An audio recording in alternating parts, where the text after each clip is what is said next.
Hey, before we start, go ahead and make yourself comfortable. Maybe fix your pillow, or toss your blanket over the foot of the bed and pull it back up again like you're tucking yourself in for the very first time.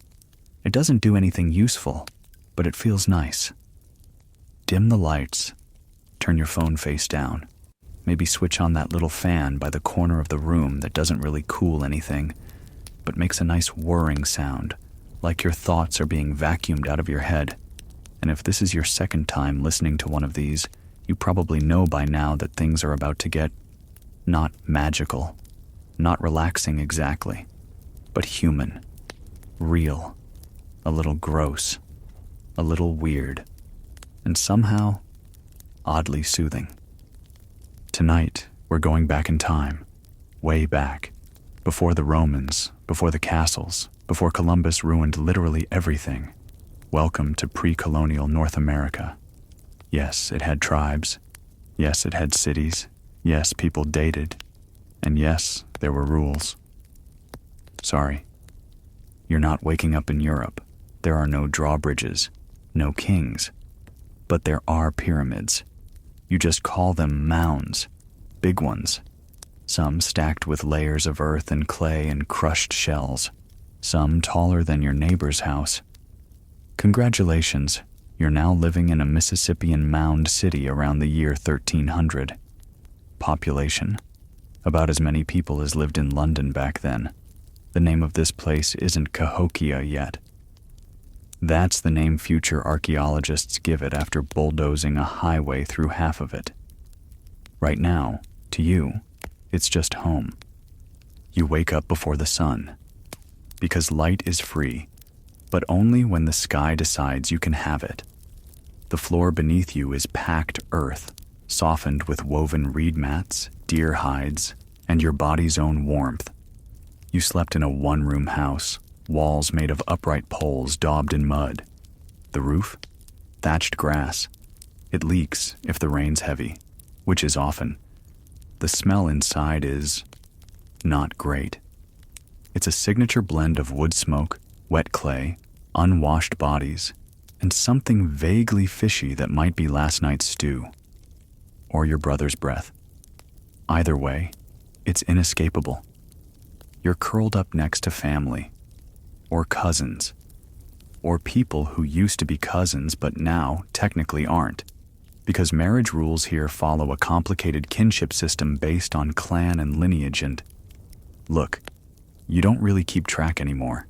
Just don't marry someone from your own clan, or the whole community will yell at you, loudly, in public, for days, and you'll deserve it. Because you stretch, your joints pop, you're 17, but it feels like 47. Your knees ache, your back makes a sound like someone stepping on damp straw. Welcome to adulthood. There's no adolescence. You went from playing with mud to harvesting corn while talking about your future spouse in about 3 weeks. Congratulations, you're dateable now. Just don't get too excited. The rules are strict. You can flirt, but only when the elders aren't watching. You can smile, but not too wide. You can sing, but preferably not love songs until your uncle gives the nod. Even desire has a chaperone. You pull on your wrap skirt or breechcloth, depending on what you've got and whether it's clean, which it isn't. It hasn't been washed in a while because the river is cold, and washing things is a pain. It's made of woven fibers or animal hide, dyed with crushed berries or river clay, and stitched with bone needles that your aunt guards like gold. It's stiff. It smells like feet.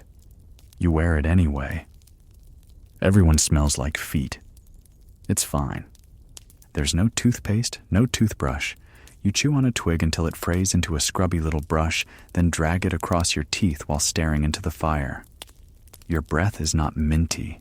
It's closer to smoked fish and yesterday's acorn mush. But again, nobody's judging, because everyone's mouth smells like a burning stick. You step outside. It's humid. The kind of sticky air that clings to your skin like warm syrup.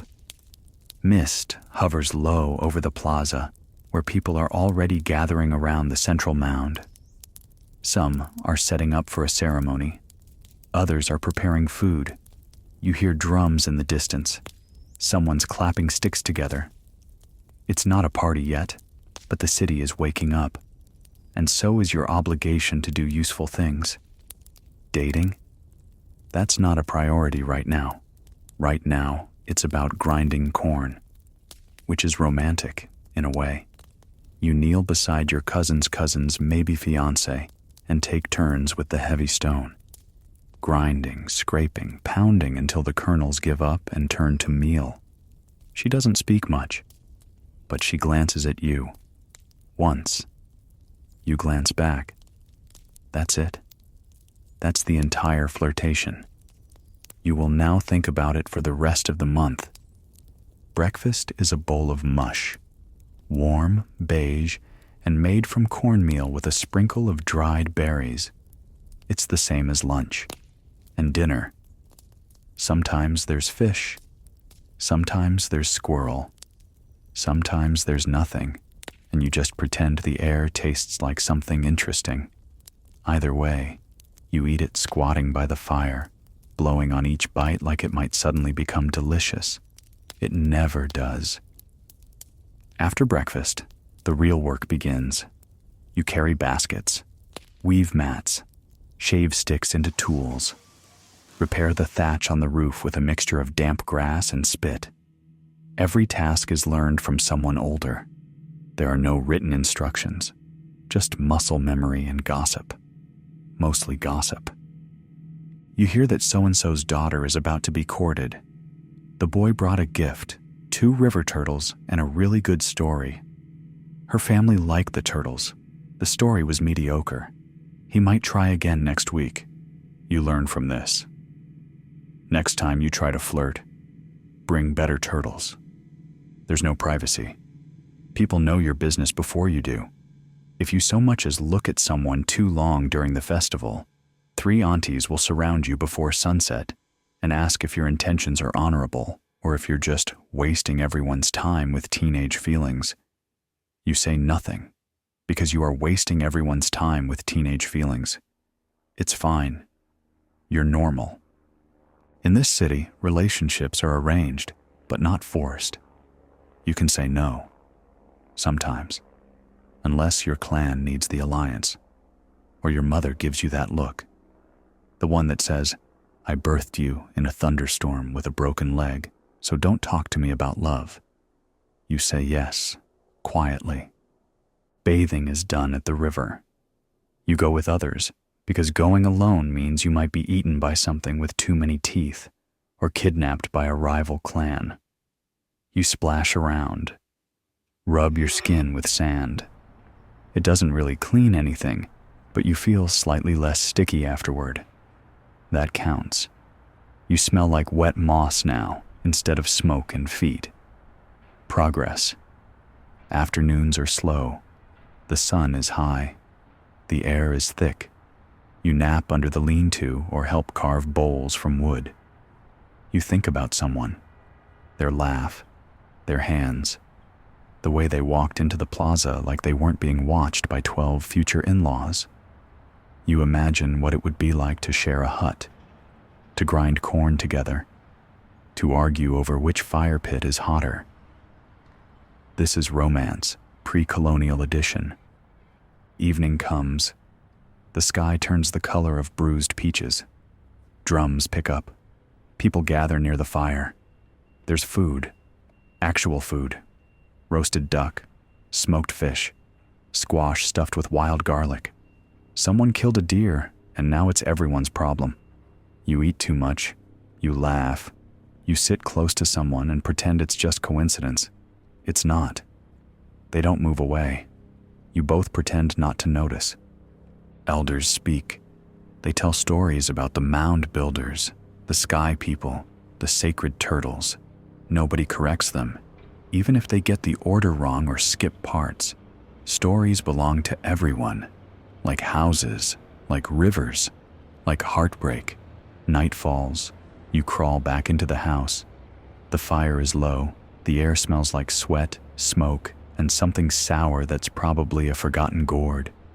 You lie on the mat, scratch a mosquito bite, pull the hide up to your chin.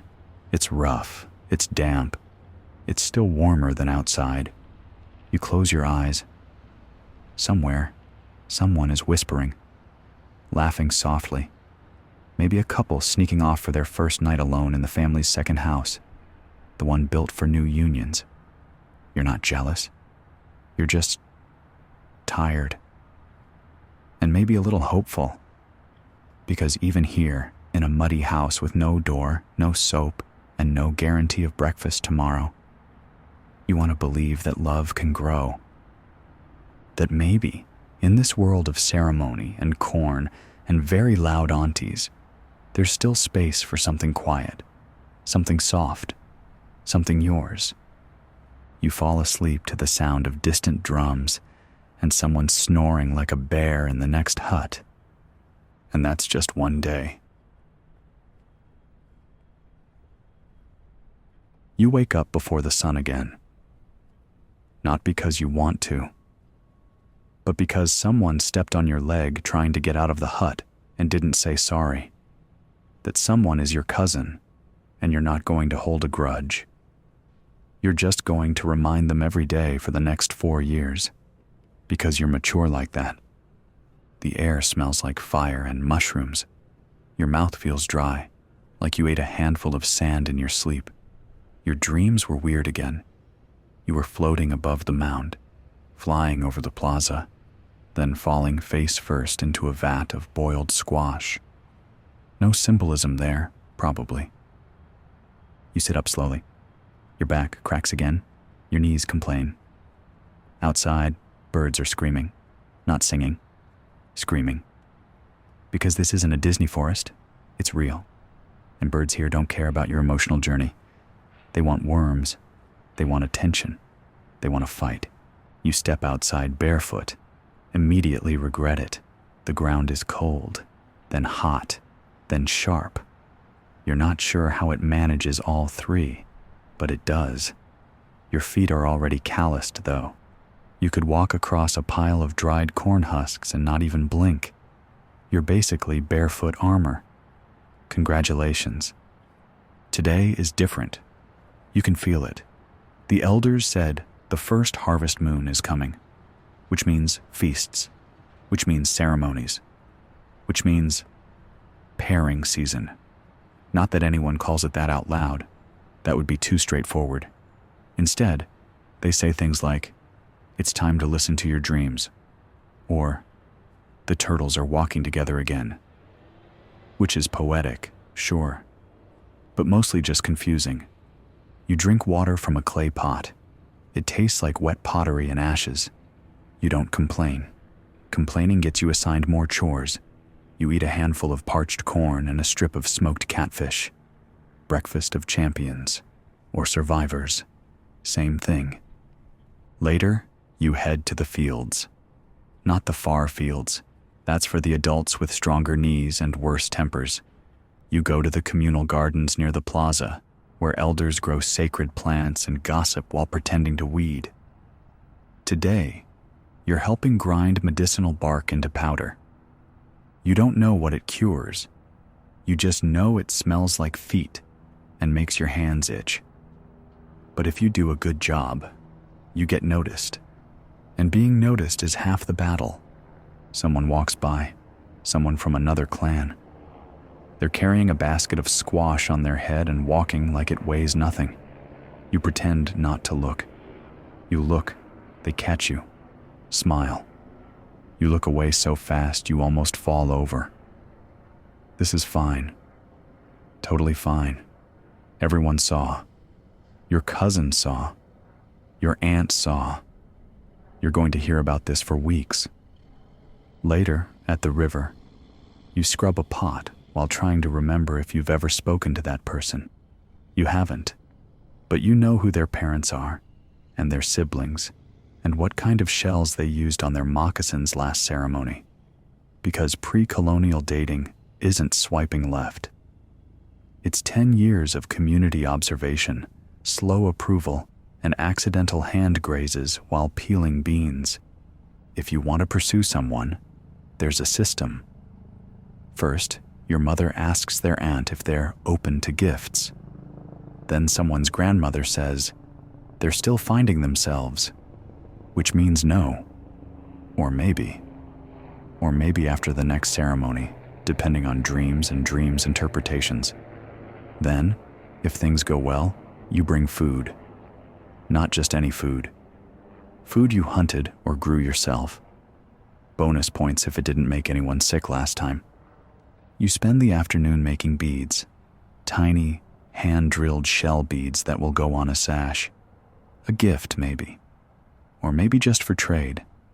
You're not sure yet. You pretend it's just a hobby. Everyone pretends. That's the rule. Pretend it doesn't matter until it really does. Someone else walks by. Another someone. This time from your own clan. Off limits. You nod politely because being polite is free and being rude gets remembered forever. In this world, people don't forget. You stepped on someone's toe when you were 6 and they still call you toe jumper behind your back. The sun starts to dip. Shadows stretch long across the mound.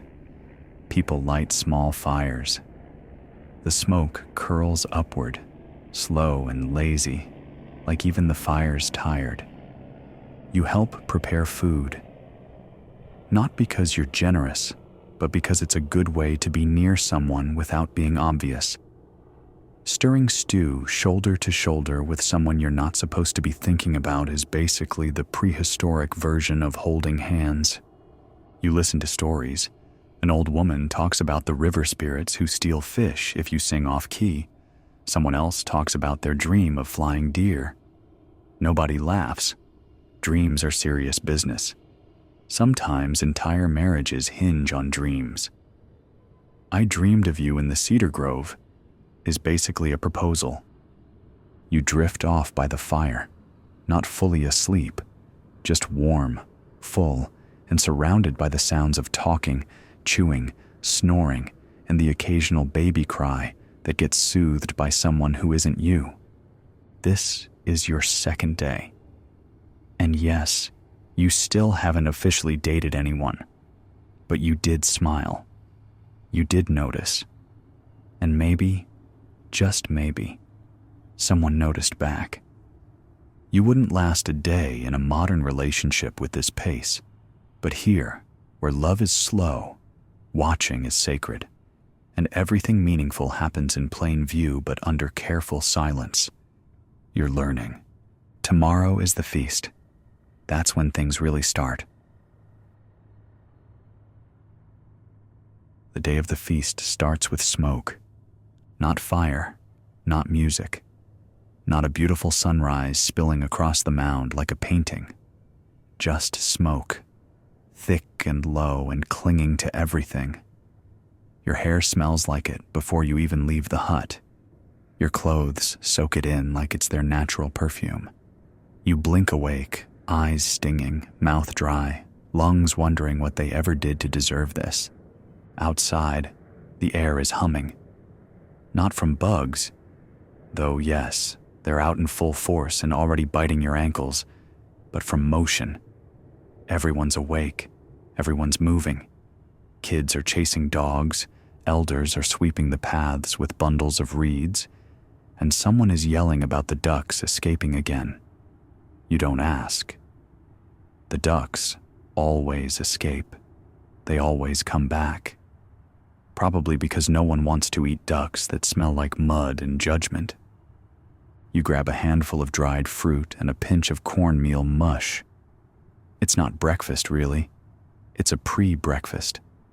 A snack to keep your hands from shaking while you haul baskets and pretend you don't care who's watching.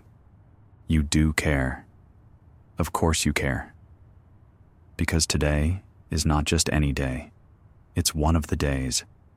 The kind with music and fire and gifts and people showing off their best clothing like they're trying to one-up each other in a subtle contest that everyone knows is happening, but no one admits to.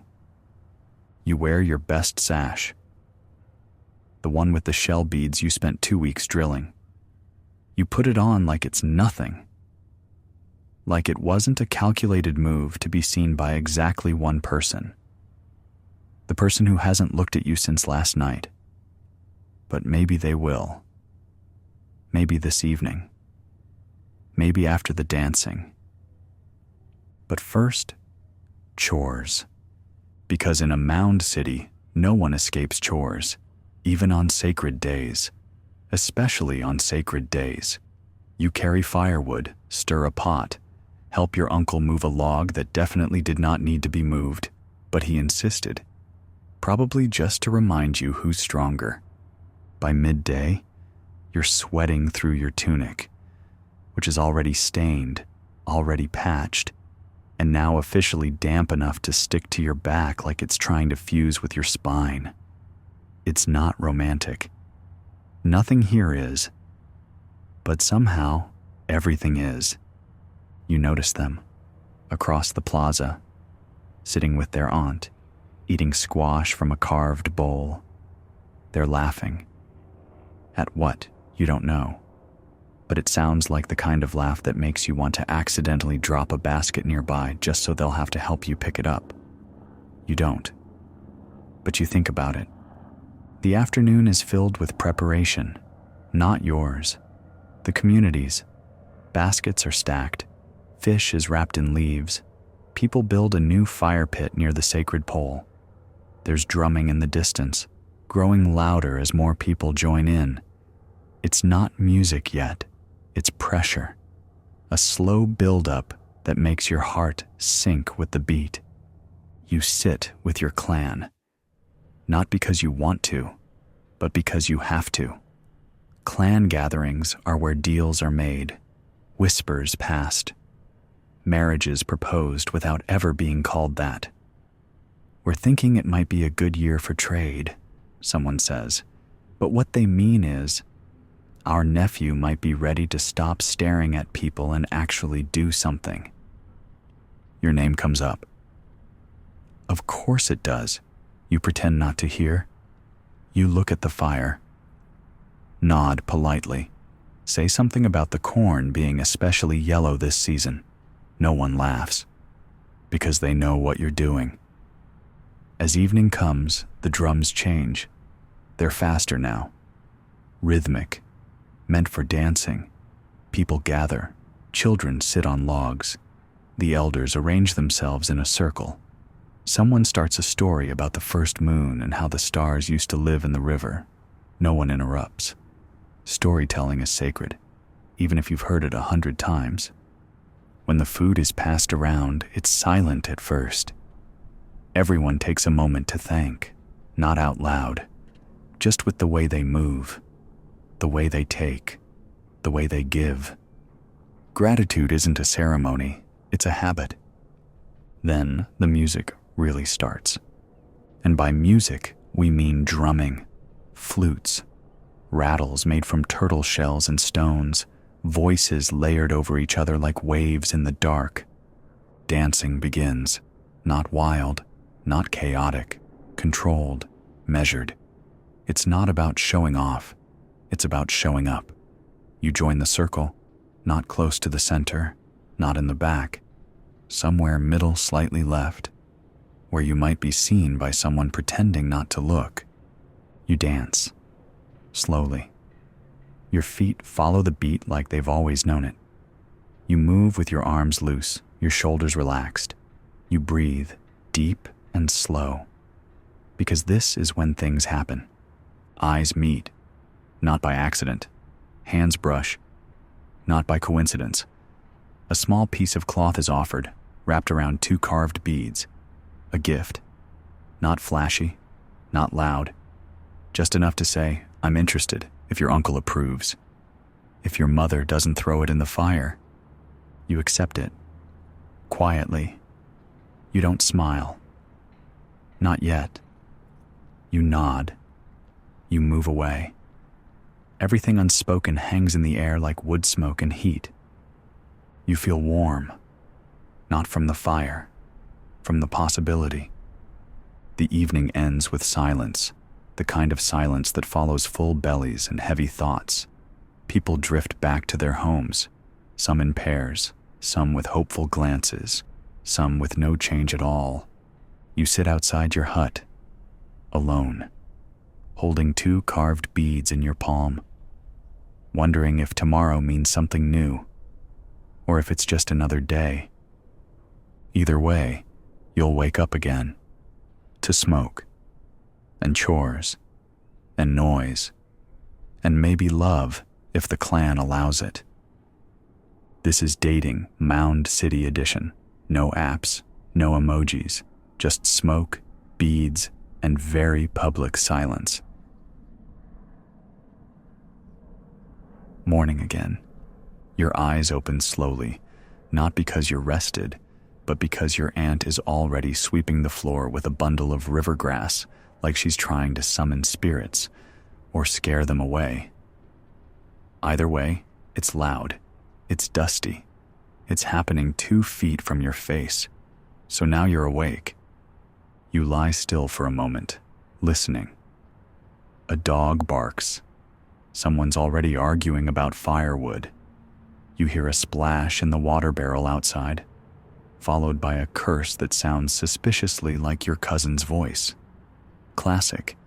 It's another ordinary day in a place where no day is actually ordinary, because every day is full of expectations. You roll onto your side. Something hard digs into your thigh. It's the bundle from last night. The 2 carved beads. You forgot to hide it. You slide it into your pouch, casually, like it's not the most important thing you've received in weeks. You haven't even shown it to your mother yet. Not because you don't want to, but because showing it means explaining it. And explaining it means enduring the look. The look is universal. Doesn't matter if you're in a steel skyscraper or a mud-walled hut. It's that face your mother makes when she knows you're in too deep, when she sees your future unfolding faster than you're ready to admit, when she's already mentally rearranging the sleeping mats to make room for someone new. You eat your breakfast in silence. Mushy cornmeal again, with a drizzle of berry juice. It tastes like wet wood and ambition. You don't talk. Your siblings don't ask. But your uncle stares at you, just a bit too long over his cup of lukewarm river tea. You look down. The entire day is an exercise in pretending nothing happened. You haul wood. You fix a hole in the side of the storage hut. You help your grandmother sort beans by color for some reason she refuses to explain. It matters, she says. You don't question it. Midday comes, and the heat is thick.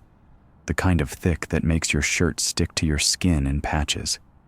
You head to the river to cool off and maybe find a moment of peace. Of course, they're already there. The person who gave you the beads, they're not swimming, just sitting on a rock, feet in the water, throwing tiny pebbles at fish that are too fast to care. You consider walking away. You consider saying nothing. You consider diving into the river and floating downstream until you forget how to have feelings. Instead, you sit nearby, not close, but not far enough to be ignored. They glance at you. You glance back. No words, just small waves, water lapping at your feet, breath sinking in the same heat-hazy rhythm. Eventually, they speak. I carved those myself. You nod. I figured. Long pause. A bird screams, probably a heron. It sounds judgmental. My aunt said they came out lopsided, they add, looking at the water. But I like them. They're good, you say, and mean it. Another pause. Then, did you tell your family? You shrug. Not yet. They nod, not offended, just waiting. That's the thing here. Everyone's always waiting. watching, weighing. Nothing is fast, nothing is simple. You don't fall in love over a shared glance and a clever joke. You build it, like a mound, layer by layer, basket by basket, decision by decision. You walk back in silence. Separate paths, not too close, not too far. Back in the village, your mother finds you washing squash. She doesn't say hello. She says, "So, you've been quiet." You keep scrubbing. She sits down beside you, takes a squash, and starts cleaning it too. For a minute, she says nothing. Just squash noises. Then, are they respectful? You nod. Do they eat with both hands? You pause. Yes? She makes a face. That answer is not specific enough. You try again. They helped their aunt clean up after the feast. Didn't leave early. Your mother nods once, very slowly. The approval is microscopic, but it's there. That night, your family meets their family. Not formally. There's no announcement. Just two mats placed a little closer together during the evening fire. A shared gourd of stew passed from hand to hand. Laughter. A few polite comments about the weather, the river, and whether the ducks will ever behave. You barely speak to each other, but you feel it. The shift, the new gravity. You don't hold hands. You don't even stand next to each other. But when you pass the food, your fingers touch, and nobody says a word. Not even your cousin, which means it's real. Later, alone in your hut, you lie on your side again. The beads are in your hand. You run your thumb over them, feeling every groove. This isn't a love story like the ones with flowers and secret poems. It's a love story made of firewood, stew, and 4 generations of quiet agreements. You close your eyes, and for the first time in weeks, sleep comes easy. Morning again. Same fire, same smoke, same aunt sweeping the same floor like she's chasing away evil spirits or last night's dreams, maybe both. But today, everything feels different. Even the air. It's thicker, like it knows something you don't, like it's holding its breath, waiting. You sit up, rub your eyes, try to stretch, but your back cracks in 3 places and one of your toes cramps. You're 20-something in human years, 80 in pre-contact muscle pain. Outside, it rained during the night. The path is a muddy obstacle course. You step in something squishy and hope it's just moss. Could be a toad. Could be a very sad root vegetable. You don't ask questions. People are already moving. They always are. The concept of sleeping in doesn't exist. You slept? Good. Get up. Go pound something. But today is different because you have a task, not assigned, not spoken, just felt. You have to bring a return gift, not because anyone told you to, but because you accepted theirs. The beads, the gesture, the not-so-subtle signal that said, "Hi, I'd like to share meals and possibly children with you someday." And now, it's your turn. You think hard, not about what you want to give, but what it'll mean. A gift is never just a gift. It's a message, wrapped in bark fiber, covered in meaning. If it's too big, you seem desperate. Too small, you seem indifferent. Too handmade, you look broke. Too polished, you look like you're trying to impress someone's grandmother directly. You settle on a woven sash, red-dyed. Took you days. You even tied in a few freshwater pearls you found near the bend in the river. It's soft but sturdy, which is also how your grandmother described marriage. Not helpful, but strangely applicable. You wrap it carefully, not in anything fancy, just clean cloth. You place it beside their family's fire pit early in the morning, while everyone's busy arguing about whether a raccoon broke into the grain storage again. It did. Then you walk away. No note, no comment, just silence. The most honest language you know. Later, you see it. Worn around their waist. Not flashy, just there. And you know. The whole village knows too, by the way. Don't get excited. Nothing here is private. Your neighbor's niece saw the whole thing and already told 3 people and a goat. You'll be teased for weeks, but you don't care. That night, they sit closer to you at the fire. Not next to you, but closer. Your elbows almost touch when you pass the bowl. Someone's uncle clears his throat loudly. Someone's cousin smirks. You pretend not to notice. You ask about their day. They tell you they helped rethatch the storage hut. You say, "That's a lot of ladder time." They say, "Yeah. And I only fell once." You both laugh like it's nothing, like your entire emotional well-being isn't resting on these 5 seconds of mutual awkwardness. This is the slow dance of pre-contact dating. No labels, no first dates, just public gestures and shared chores. Later, your mother mentions their name in a sentence that includes the word future and doesn't correct herself. This is progress. A few days pass. You work. You eat. You dream. You carve something small. A pendant, maybe. You don't say who it's for, but everyone knows. Your brother raises an eyebrow. You don't explain. You talk more now, casually, as if nothing's happening, as if your whole chest isn't full of possibility.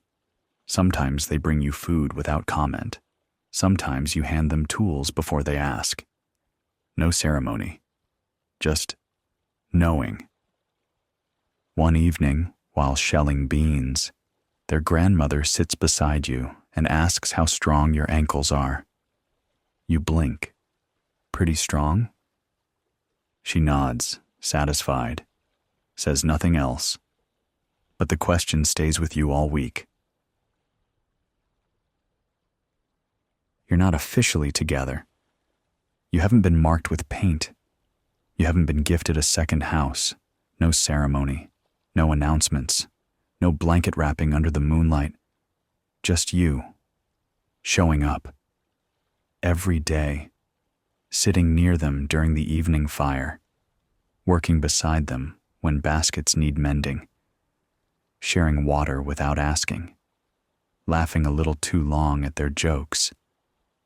Not because they're particularly funny, just because you like the way they look when they're proud of themselves. Still, the signs are there. You're sitting closer. You speak softer. You both move in a slow, gravitational pull around each other that everyone pretends not to notice, even as they absolutely notice. One morning, they hand you a tool before you ask, like they knew you'd need it. You say thanks, like it's casual, but your heart's pounding like a drumbeat behind your ribs. You don't talk about it. You just keep weaving. In your community, relationships aren't declared. They emerge, and yours is emerging, like spring roots in damp earth.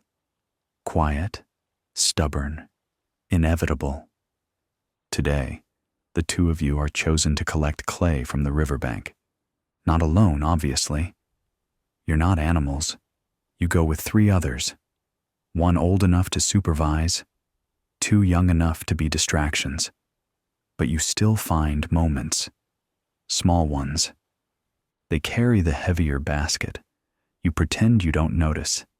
You pass them a handful of ripe berries when no one's looking. They smile without showing teeth. It feels enormous. At the riverbank, the 5 of you spread out. You kneel in the wet sand and start digging, fingers cold, clay sucking at your hands like it wants to keep them. You both work in silence for a while. Then quietly, they say, "I told my sister about you." You look up. "She asked if you were the kind of person who'd stay through winter." You blink. "And?" "I said yes." You don't respond right away. You're suddenly aware of everything. The weight of your clothes, the wind on your damp sleeves, the mud clinging to your calves, the thudding in your chest that might as well be echoing across the water. You say, "I'd stay through 3 winters." They smile again. This time, with teeth. That night, you're invited to their family's meal. It's casual, technically. You bring food. They bring food. Everyone acts like this isn't a test. It is. You're asked questions about your harvest record, your sickness history, your ability to build a platform bed that won't collapse when someone sneezes. You answer politely. You tell the story of when you fought off 2 raccoons with a spoon. Their father nods. Their cousin looks impressed. You're pretty sure you passed. Later, while washing bowls, they bump your shoulder gently and say, "We could build one together, you know." You raise an eyebrow. "A raccoon trap?" They laugh. "A platform bed." You nod, heart racing. That's as close to a proposal as you're going to get. In the days that follow, people start treating you like a unit. You're expected to sit beside them. You're asked if you'll help repair their family's roof. You're offered extra food by their aunt with a wink so big it should have been ceremonial. One night during the storytelling circle, an elder tells a tale about 2 birds who flew in opposite directions their whole lives, only to end up in the same nest without realizing it. Everyone looks at you. Subtle. After the story, they take your hand. Not fully, just 2 fingers, barely noticeable. But to you, it feels like a door opening. No one says anything, because they don't have to. You're not officially together, but you are, and that's enough for now. The 2 of you are still not calling it anything. There's no word for boyfriend or girlfriend here. No one says, "We're exclusive." No one updates a status. You just show up at the same time, sit by the same fire, eat from the same bowl when offered, and eventually sleep under the same roof. If the elders approve, if your clan agrees, if the gods don't send a sign in the form of a snake in your sleeping mat. But even without the words, the meaning grows, thick and slow like summer vines curling around a fence post.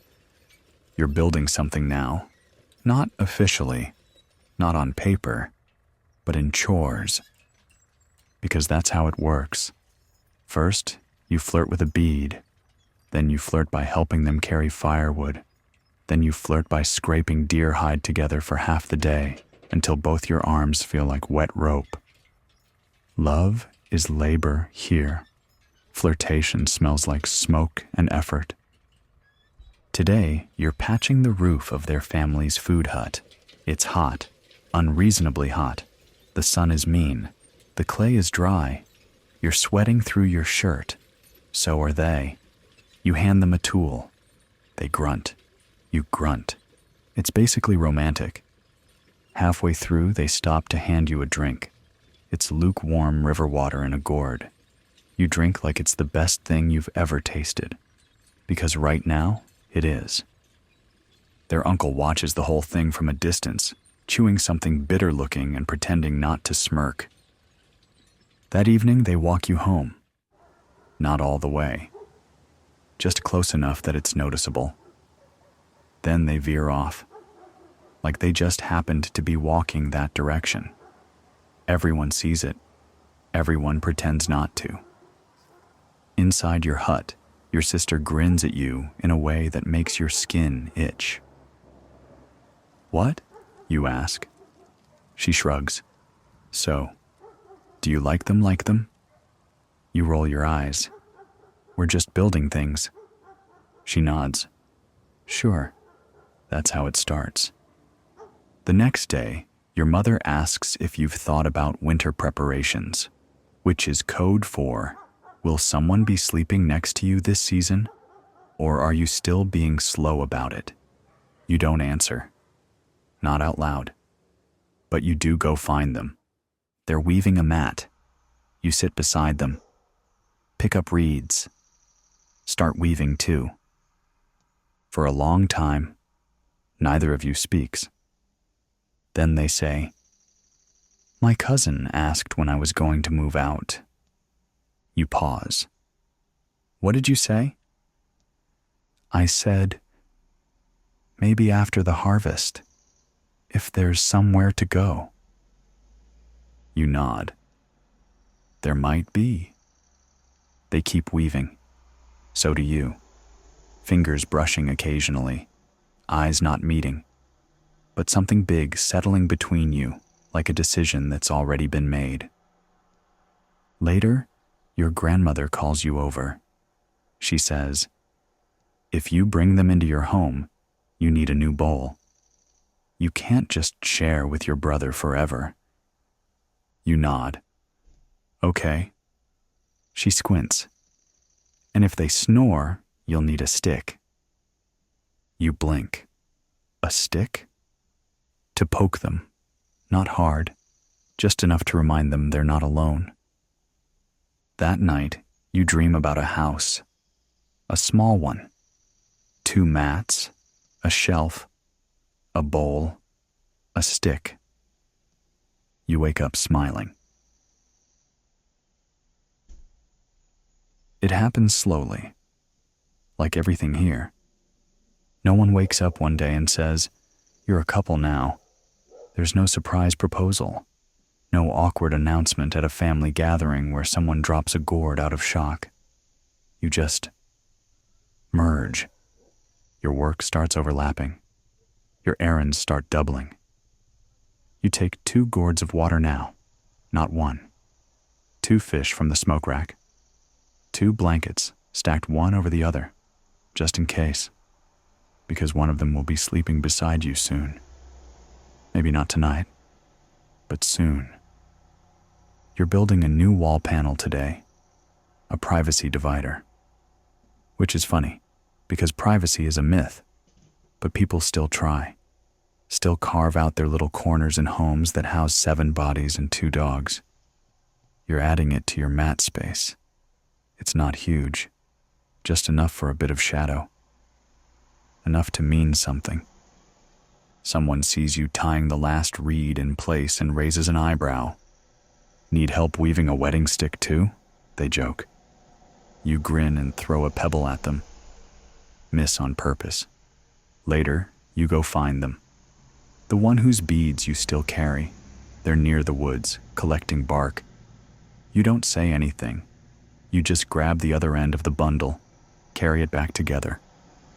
Halfway home, they say, "My uncle said if I move in with you, he wants his mat back." You laugh. "Deal. He can keep the itchy one." They nod. Then, "You'll still talk to me after?" You stop. "What do you mean?" They shrug. Some people stop. Once they're settled, they forget. You shake your head. "I don't forget." They look at you. Really look. Like they're measuring something invisible. Then they take your hand. Full grip this time. No fingers only. No half touch. And you walk back like that. Through the village. Through the eyes and whispers and sidelong glances. That night, your brother sleeps in a different corner. No one says why. He just moves. Your mother gives you a new bowl, just sets it down, walks away. Your cousin pretends not to notice. And then they come, not with ceremony, not with drums, just with a blanket under one arm and a tiny bag of their things. They sit beside you at the fire, quiet, still. You share food. You share water. You share silence. And when you lay down later, you both face the same direction. Nothing is said, but everything is understood. The first morning you wake up beside them, it doesn't feel different. Not at first. The sun still rises like it always does. Slow, golden, a little too bright. The fire's still smoldering, half dead from the night before. Someone's still arguing with the ducks again. And your back still hurts because mats aren't magic, no matter how carefully you arrange them. But then you turn slightly, and there they are, asleep. Or pretending, face half covered, hair sprawled across the woven mat like tangled reeds, breathing slow, peaceful. You stare for a moment, not creepy staring, just long enough to memorize it. Then you look away because you don't want to make it weird. You get up first, step outside. The air smells like wet ash and something stewing. Your neighbor is already poking at a pot with a stick, muttering about bitter roots and how no one appreciates his cooking anymore. You nod. Say nothing. It's too early for conflict. They come out a little later, still groggy, still squinting at the light like it personally offended them. You hand them a drink. They take it without speaking. You're already moving in sync. Two people who've accepted the awkward dance of shared space, uneven chores, and public invisibility. Because once you're together, the village stops teasing, stops looking. The mystery is gone. The jokes are over. Now you're just another pair trying not to burn the stew. Your mother sends you to gather firewood. Not alone, together. Because of course. You argue halfway through, about kindling, of all things. They want dry sticks. You think damp ones will burn longer. You both know you're being ridiculous, but you keep going anyway, because that's what you do now. You argue like it matters, then laugh like it didn't. Later, you help repair a fish trap near the river. You both end up wet, muddy, covered in reeds and bruised pride. But you're laughing again. Someone walks by and rolls their eyes. You don't care. At mealtime, they serve you first. Not a big deal. But everyone sees. Your grandmother smiles into her bowl like she planned this entire thing from the start. That night, your cousin asks how it's going. You say, "We haven't killed each other yet." They nod. That's a good start. Later still, when the fire dies and the moon climbs into the sky like a slow drumbeat, the two of you lie side by side, not talking. And then they whisper, "I had a dream." You turn toward them. Yeah? There was a basket, and it kept getting bigger, but nothing was in it, just space. You think for a moment. That's not a bad thing. No? You shake your head. It means there's room. They nod slowly. Okay. You close your eyes. The mat creaks slightly. The wind outside brushes the wall like fingers on drums. You don't know what tomorrow brings. More chores, probably. More weird dreams. Maybe an argument about squash. But also this. You and them. In the dark. Breathing together. Sharing a future no one needed to explain. You're starting to finish each other's chores. Not on purpose. Not because anyone asked you to. but because that's just what happens. They forget to bring water? You already got it. You forget to grab firewood? It's stacked outside before you say anything. At first, it felt like coincidence. Now it feels like instinct. There's no ceremony for this stage, no chants, no drumming, no feathers in your hair or animal fat rubbed on your chest. It just happens. Your cousin asks you to explain the arrangement, and you shrug. We eat, we sleep, we don't yell. Your cousin stares. So it's serious? You nod. I think so. We washed each other's hair last night. They gasp. That's basically marriage. You roll your eyes and keep weaving. The days are routine now, but not boring. They still make you laugh. You still catch yourself smiling when they're not looking. But it's quieter. Less like thunder, more like a slow rain that makes the corn grow. Today, you go trapping together. Not romantic, unless you think dragging a rotting fish head through the forest counts. But it's time spent. Time is the real currency here. Not beads, not shells, not trade goods. Just hours, spent side by side, doing hard things without asking for thanks. You talk as you walk, about the weather, about your neighbor's screaming baby, about whether the moon looks smaller than usual. They ask if you've thought about building a granary together. Not a metaphor, a real one. You pause, look at them, nod. Yeah, we'd need thick clay walls. And a high platform. You both keep walking like you didn't just design your entire future in 5 lines of dialogue.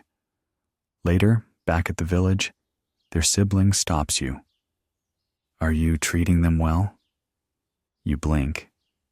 I think so. Good. Don't mess it up. They bite when they're mad. You don't ask for details. That evening, you both help bury a neighbor's dog. It died of old age. You didn't know it well, but you still help. Because that's what people do. Even when they're tired. Even when it's awkward. You hold their hand after. Not in comfort. Just because. And they squeeze back. That night, you dream of a house again. This time, it's not empty. There's a mat, 2 bowls, a fire that doesn't go out, a person sitting beside you, humming under their breath while they grind corn. You don't wake up in a rush. You drift, slow and warm, like the future is already here, waiting patiently. You learn their sleep habits faster than you expected. They kick off the blanket after an hour. Always.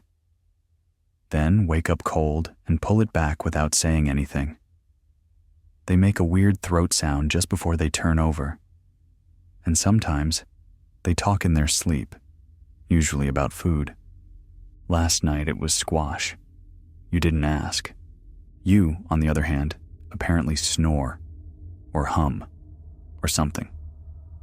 They won't say exactly, but they keep smiling about it in a way that makes you self-conscious. You try to stop. You can't. You're human. You wake up earlier than them now. Not by much. Just enough to sit in the doorway and watch the sun turn the huts gold while the chickens scream at nothing in particular. You like the quiet. Like having 5 minutes to yourself before the day asks you to do 500 things. When they wake up, it's always with the same sigh. Not annoyed, just resigned. Like, here we go again. This is love, apparently. It's not grand, it's not dramatic. It's passing someone a bowl of riverweed soup without spilling it. It's noticing they forgot to wear their better moccasins and offering yours without a word. It's eating slightly burned fish because they cooked it and pretending it's fine. This morning, you help fix the canoe rack. You get splinters. They laugh. You glare. They kiss your shoulder and hand you a sharper knife. Later, you visit your aunt's hut to borrow salt. She eyes you. So, how's living with a person who doesn't fold their sleeping mat correctly? You blink. They fold it fine. She snorts. Liar. She gives you the salt anyway. That night, you both get invited to a neighboring clan's meal. It's one of those things that isn't a test, but also definitely is. You show up with a basket of smoked nuts and a squash the size of your head. They nod approvingly. People ask subtle questions, not about the relationship, about your shared plans. Will you stay here after the floods? Are you joining the northern hunt this winter? Whose family will the child belong to if there is one? You answer calmly. Together. Like you've already had these conversations in your heads. After dinner, they pull you aside and whisper, "You were good. I like the way you talk when you're nervous." You say, "That's just how I always talk." They grin. Exactly. You sleep well that night, not deeply, not dreamless, just enough to wake up and feel fine. No storms, no fights, no confusion. Just two bodies breathing beside each other, sharing warmth. You stretch before the fire, yawn, and grab their blanket before they forget it again. You're building something, all right, and it's steady. It's raining today. Not a soft, misty drizzle. This is serious rain. The kind that turns paths into rivers, roofs into drums, and chores into philosophical debates about whether anything is ever truly dry. You're both stuck inside, which means a full day of being within 6 steps of each other, surrounded by damp mats, steaming pots, and the quiet but constant chorus of complaining from your cousin who hates the smell of wet bark. You try to stay productive. You sort seeds. They untangle netting. You trade off stirring the soup, which is mostly squash again, with a little smoked fish and too much garlic. They keep adding garlic. You say nothing. It's not a fight worth having. Eventually, you both give up pretending to be useful and sit against the wall, watching the rain trickle through the corner of the roof that definitely needs patching. They lean their head on your shoulder. "My cousin still doesn't like you," they mumble. You nod. "He keeps giving me the smaller spoon." They laugh. "He's still mad you beat him in the spring race 5 years ago." "It wasn't close. That's why he's mad." You sit in silence a while. The rain keeps falling. The fire sputters. Your brother walks through the hut trailing mud and gets a bowl of soup thrown at him. He dodges, barely. "I think I want to build a smokehouse," they say suddenly. You look at them. "That's random." "Not really. Your cousin's always over. We're running out of storage." You nod. "Smokehouse it is." Because that's what you do now. You build things together. Literal things, not metaphors. You're past that phase. Later, their grandmother visits. She doesn't knock. She just appears, sits by the fire, grunts. She looks at you, then at them, then at the wall behind you, then at your hands, which are unfortunately holding each other. "You both eating enough?" she asks. "Yes," you say in unison. She grunts again. You still look too thin." You don't argue. She drops off a bundle of dried meat and tells you not to ruin each other's lives. Then she's gone. That night, you talk about building your own hut. Not immediately, but maybe before the next flood season, maybe near the grove, maybe with a bigger doorway.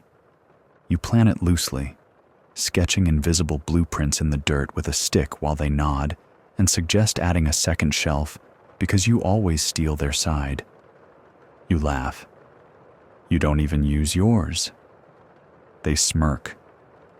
It's the principle.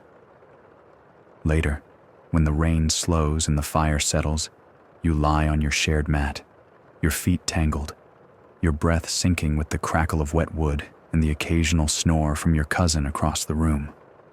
You feel full, tired, grounded. This isn't a dramatic love story, but it's yours, and it's enough. You're both starting to forget what it was like before. Not because life was terrible before, or lonely, or empty. It wasn't. You were fine. You were functioning. You had friends. You had soup. But now there's a rhythm, an extra heartbeat beside yours, and it's strange how fast you got used to it. You can't remember when you stopped calling it their mat and started calling it ours. Today, they leave early, just for the morning. Their uncle needs help repairing a canoe. You offer to come too, but they wave you off with a look that says, "You'll just get in the way." You accept it, grudgingly. But as soon as they're gone, the hut feels wrong. Too quiet, too cold. You eat breakfast, but it tastes like less. You fold the blanket, but it looks awkward without their side. You try to distract yourself, sweep the floor, organize your pouch, rearrange the bowls by size, which you do every 3 days anyway, but today you do it with more passive aggression. When they come back, you don't say anything. You just hand them a cup of water like it's fine, like your whole day wasn't a weird spiral of loneliness and oversweeping. They grin. "Did you miss me?" You scoff. "Please." They sit beside you and bump your shoulder on purpose. "I brought you this." It's a feather. Not fancy. Just one of those long gray ones from a heron. You've always said you liked them. Not out loud, but once, weeks ago, you stopped walking to stare at one on the ground. You take it. Don't say thank you. Just hold it. Later, they help your brother grind maize. Not because they have to. Just because. Your brother doesn't complain, which is how you know they're really part of the family now. In the afternoon, you both go down to the river to collect clay. Again. Everything in your life seems to revolve around clay lately. This time, you sit close. Really close. Your knees touch. Your elbows bump. You talk while you work. About nothing. About everything. You ask what kind of names they like. They freeze. Look at you. "For kids?" they ask. You shrug. "Or dogs?" They smile slowly. "My grandmother had a name picked out for me if I'd been born a moon later. It meant mud that doesn't dry." You snort. "Romantic, right?" You suggest a name you once heard from a traveling dancer. They counter with one from an old dream. You argue about which sounds better. Neither of you says what you're really thinking. That night, they bring you a blanket. A nicer one. Thicker. They made it. You know because the stitching is just slightly uneven. But it smells like them. Like smoke and bark and whatever root they keep chewing even though it makes their teeth orange. You wrap yourself in it. Sleep comes faster. Because they're there. Next to you. And this is what it means to love someone in a place without wedding bands or paperwork. It means giving up the better side of the mat. It means letting them add too much garlic. It means building a shelf for their rock collection and pretending not to judge it. It means being okay with quiet. It happens in small ways. You're no longer invited to things separately. When someone calls for help building a new fish rack, they say both your names. When your aunt delivers early mushrooms, she hands them to you and says, "For both of you." When the neighbor's child draws a picture in the dirt of everyone in the household, you're drawn holding hands, which is deeply unrealistic, but somehow sweet. You never asked to be seen this way, but here you are. One afternoon, a traveling trader arrives, not from far, just the next village over, but far enough that they don't know all your business. They ask casually, "Is that your partner?" Nodding toward the person next to you. You pause. Look over. They're chewing on something.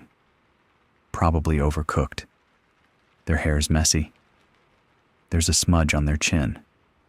You say, "Yeah." It's the first time you've said it like that, and it feels real. Later that evening, you're both asked to mediate a cousin dispute over who stole whose sandals. You're not qualified. You don't even want to be involved. But apparently, you two seem balanced is enough to make you honorary judges now. So, you listen to both sides. Offer advice. Settle it with a stick toss and a promise that everyone needs to wash their feet more often anyway. And just like that, you've become an institution. It doesn't stop there. Soon, people ask your opinion on things like mat weaving, grain storage, fire circle placements, stuff you never used to be consulted about. You're not a leader. You're just consistent. And that's valuable here. Consistency is respect. One night during a festival, someone gets a little too excited, dances too close, tries to hand your partner a carved pendant. You see it. See the way their face freezes for a second, how they don't take it, how they politely thank the person and step back toward you. Later, you ask about it. They say, "It was just a gesture." You say, "So's this," and hand them half your roasted squash. It's a quiet joke, but also not a joke. They smile and take it. That night, you both stay near the fire longer than usual, listening to drums, watching sparks dance up into the night air. Your knees touch. You don't move. You talk about things you haven't said out loud yet, like maybe building a better smokehouse next season, like planting a few sweet roots closer to the hut, like whether you'd be good at raising someone small. The words don't come easily. There's no roadmap, no cultural script that tells you how to ask someone if they'd stay with you until your hair turns white and your knees stop working.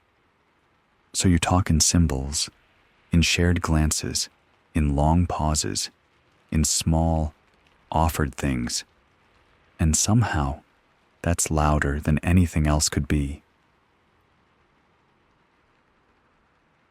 You both get sick at the same time, not terribly, just one of those passing fevers that turns your bones to jelly and makes the mat feel like the only good thing in the world.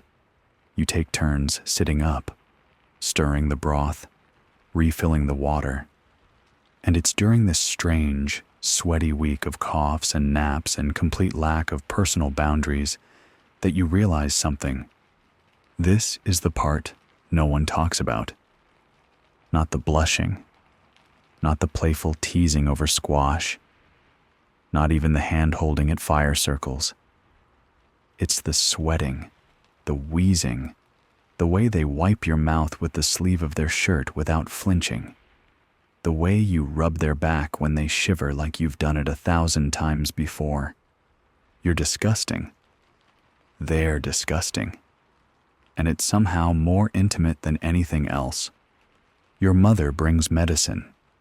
Your uncle drops off bone broth and two weirdly shaped roots that you're too tired to identify. The whole village knows you're sick, and no one teases you for it. That's how you know you've arrived. By day 4, the fever breaks. You're both half alive again, sitting by the fire, swaddled in too many layers, looking like two undercooked tamales.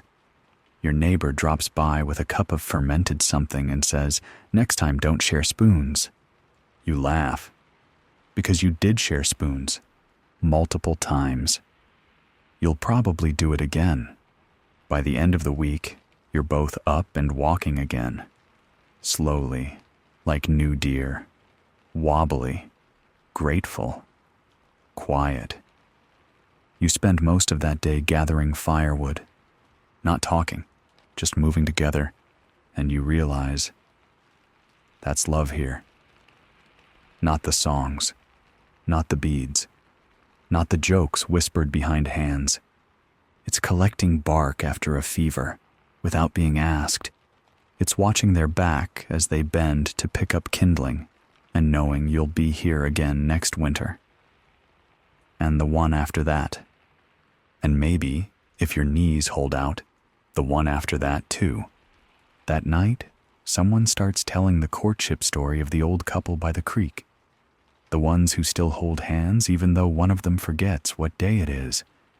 And your partner leans in, close enough for only you to hear, and whispers, "That'll be us." You laugh quietly.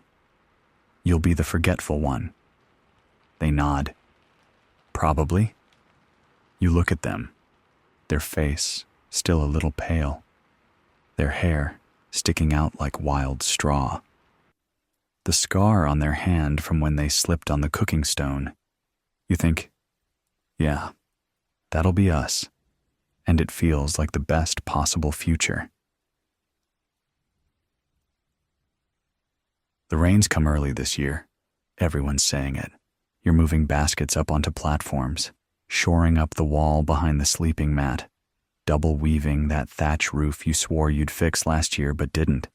Your partner says, "It's going to leak again," and you say, "Only if it rains directly sideways." They raise an eyebrow.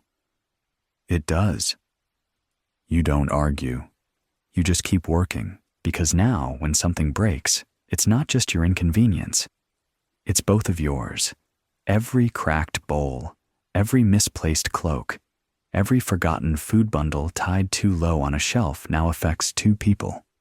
Love, apparently, comes with a lot of logistics. You plan around floods, around drying racks, around who's got family visiting next moon, and who forgot to tell the cousin not to sleep on your mat again. Still, you find moments, even in all the storm prep. One morning, you wake to find they'd patched your side of the wall, quietly, before sunrise. No announcement, just fixed it, because they remembered your back gets cold when the wind blows from the east. You kiss their cheek without a word. Later, a distant clan arrives. Relatives you barely remember. Their customs are a little different. Their rules about pairing, about space, about who sits where and when. It's more formal, more rigid. You and your partner are asked if you've been properly recognized. You blink. Recognized. They clarify. Has a witness seen you commit to each other? You glance at your partner. They shrug. My aunt saw us eat from the same squash bowl and not fight. Close enough. Still, that evening, you're asked to stand in front of the fire. It's symbolic. It's small. A gesture to show everyone else what you already know. Someone sings. Someone wraps a blanket around both your shoulders. You stand there, trying not to laugh, trying not to trip, holding on to each other like this is all perfectly normal. It is, actually. Later, someone asks if you're nervous. You shake your head. Because this isn't new. This is just another version of the thing you've been doing since that first shared mat. That first awkward basket-carrying walk back from the river. Except now it's sanctioned. And a little warmer.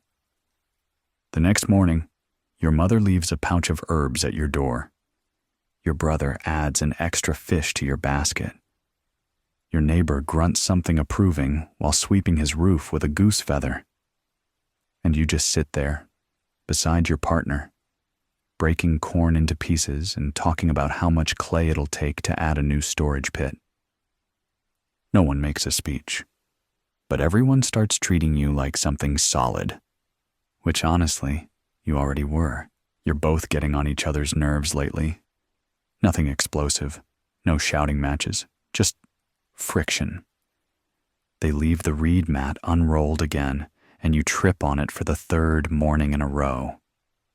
You rearrange their storage basket, and now they can't find the one piece of flint they swear they always keep on the left side under the bark scrap.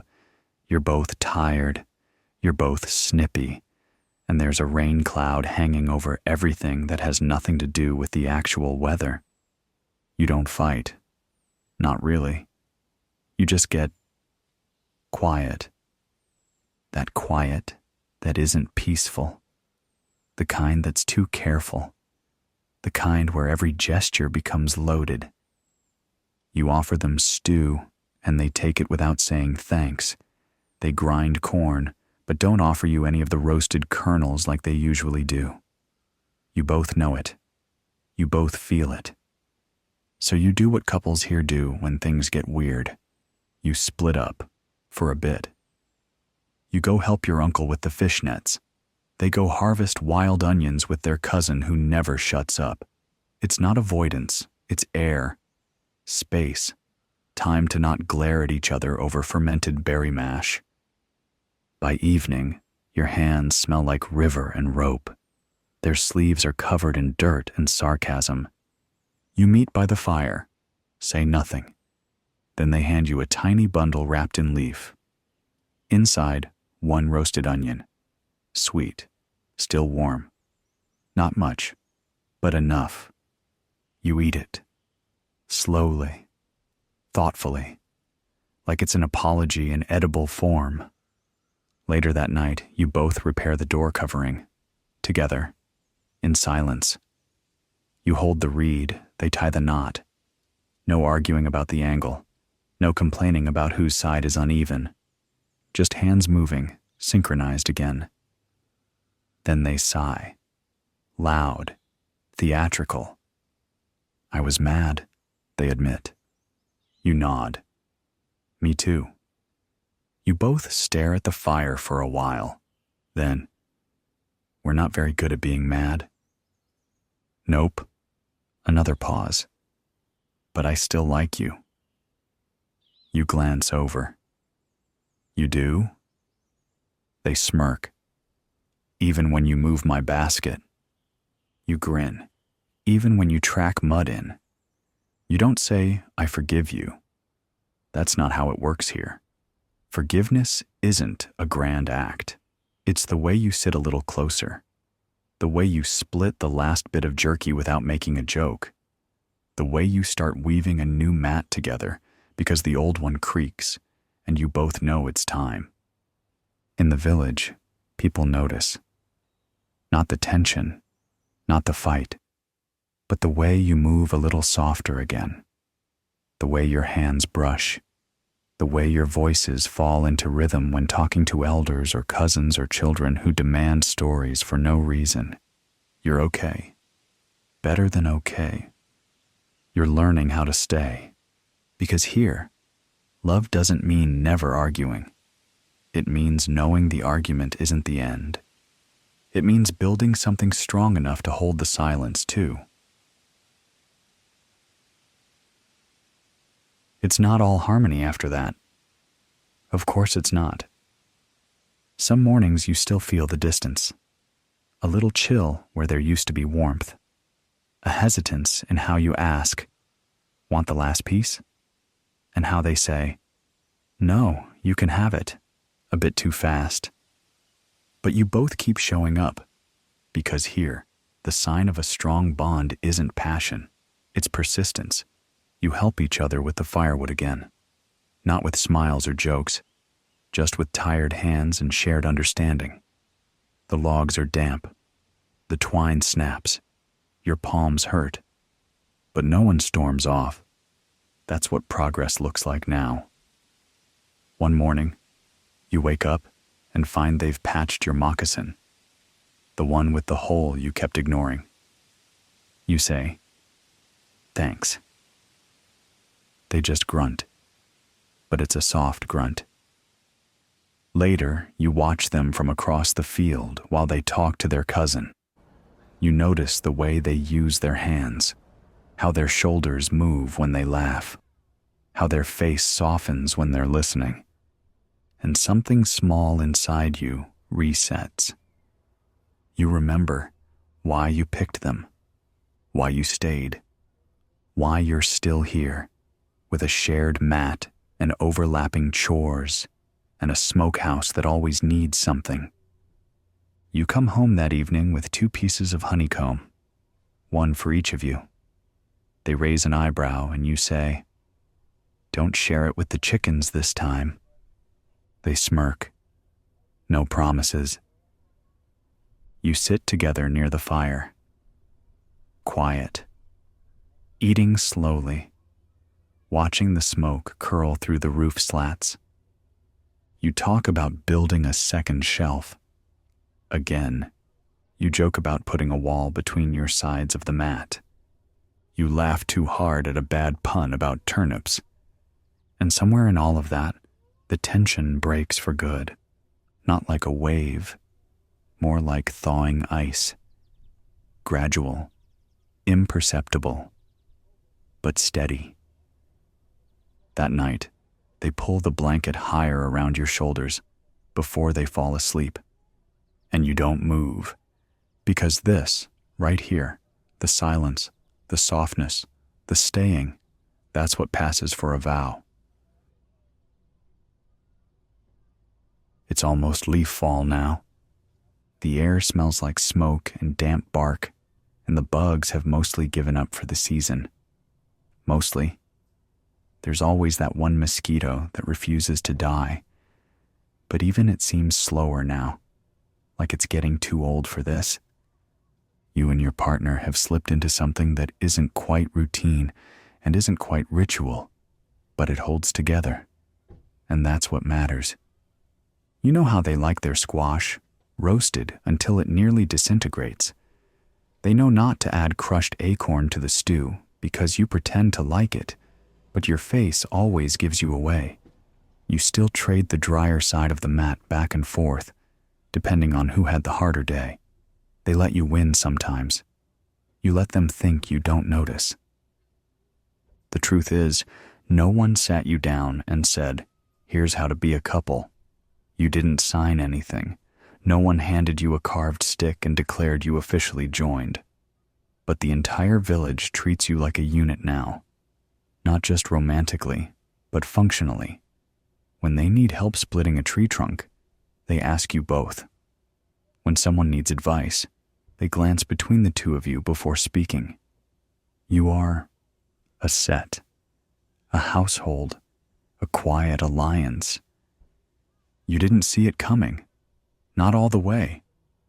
It just happened slowly, like winter creeping in, one cold toe at a time.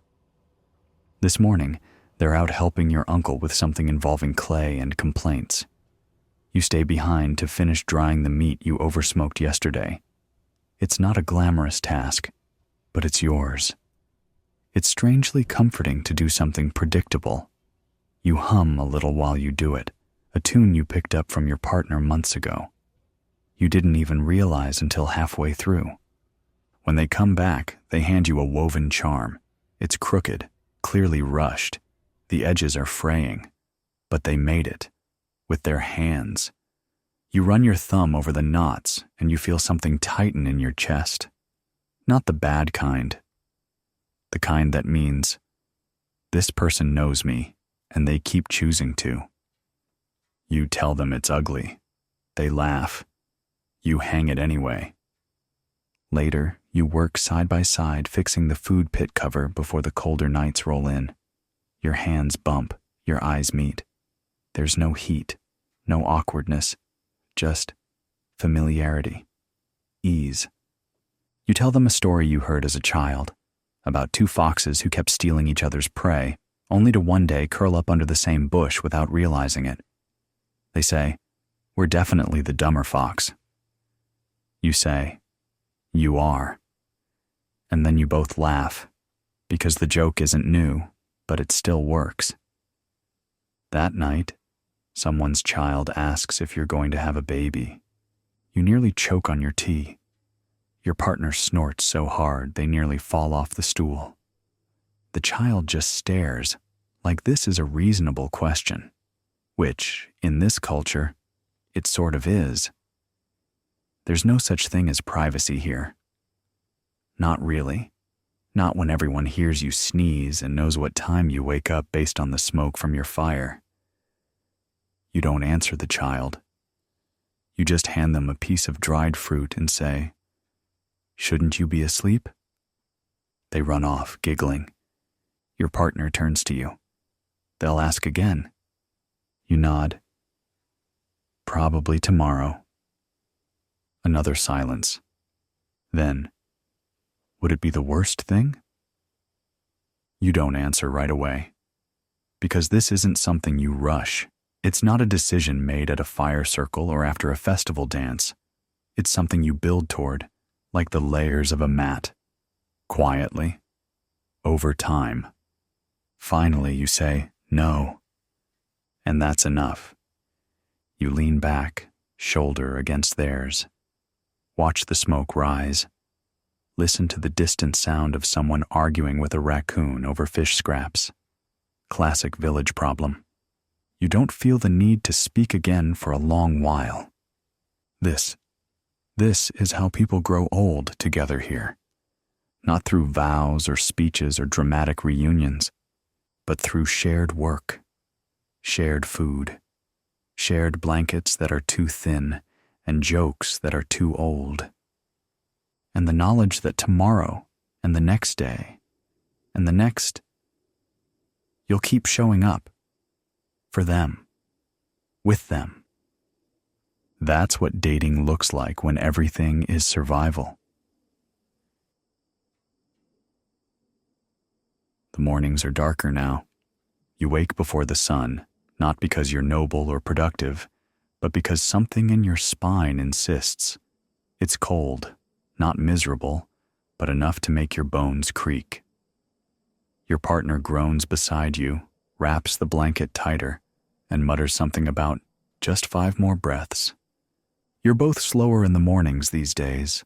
Less urgency, more stretching, more half-finished chores that can absolutely wait another half hour if it means not leaving the warmth.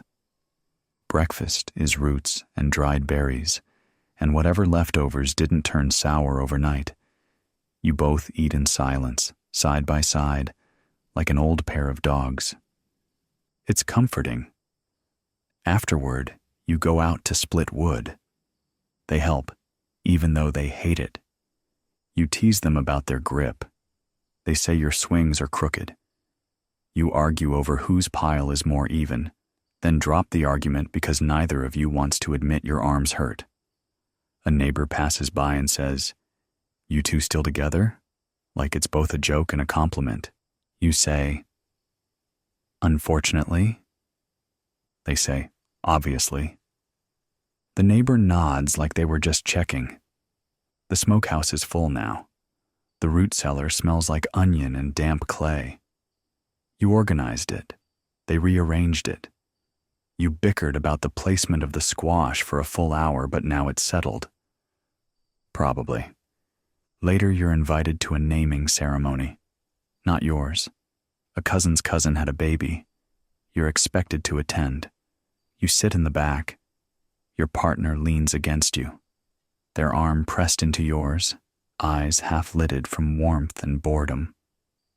At one point they whisper, "We should leave." You whisper back, We can't. They sigh. Fine, but I'm not dancing. They dance anyway. It's a terrible, low-effort shuffle that makes two children laugh and a grandmother shake her head. You pretend not to know them. Then you join in. It's worse when you do it together, but also better.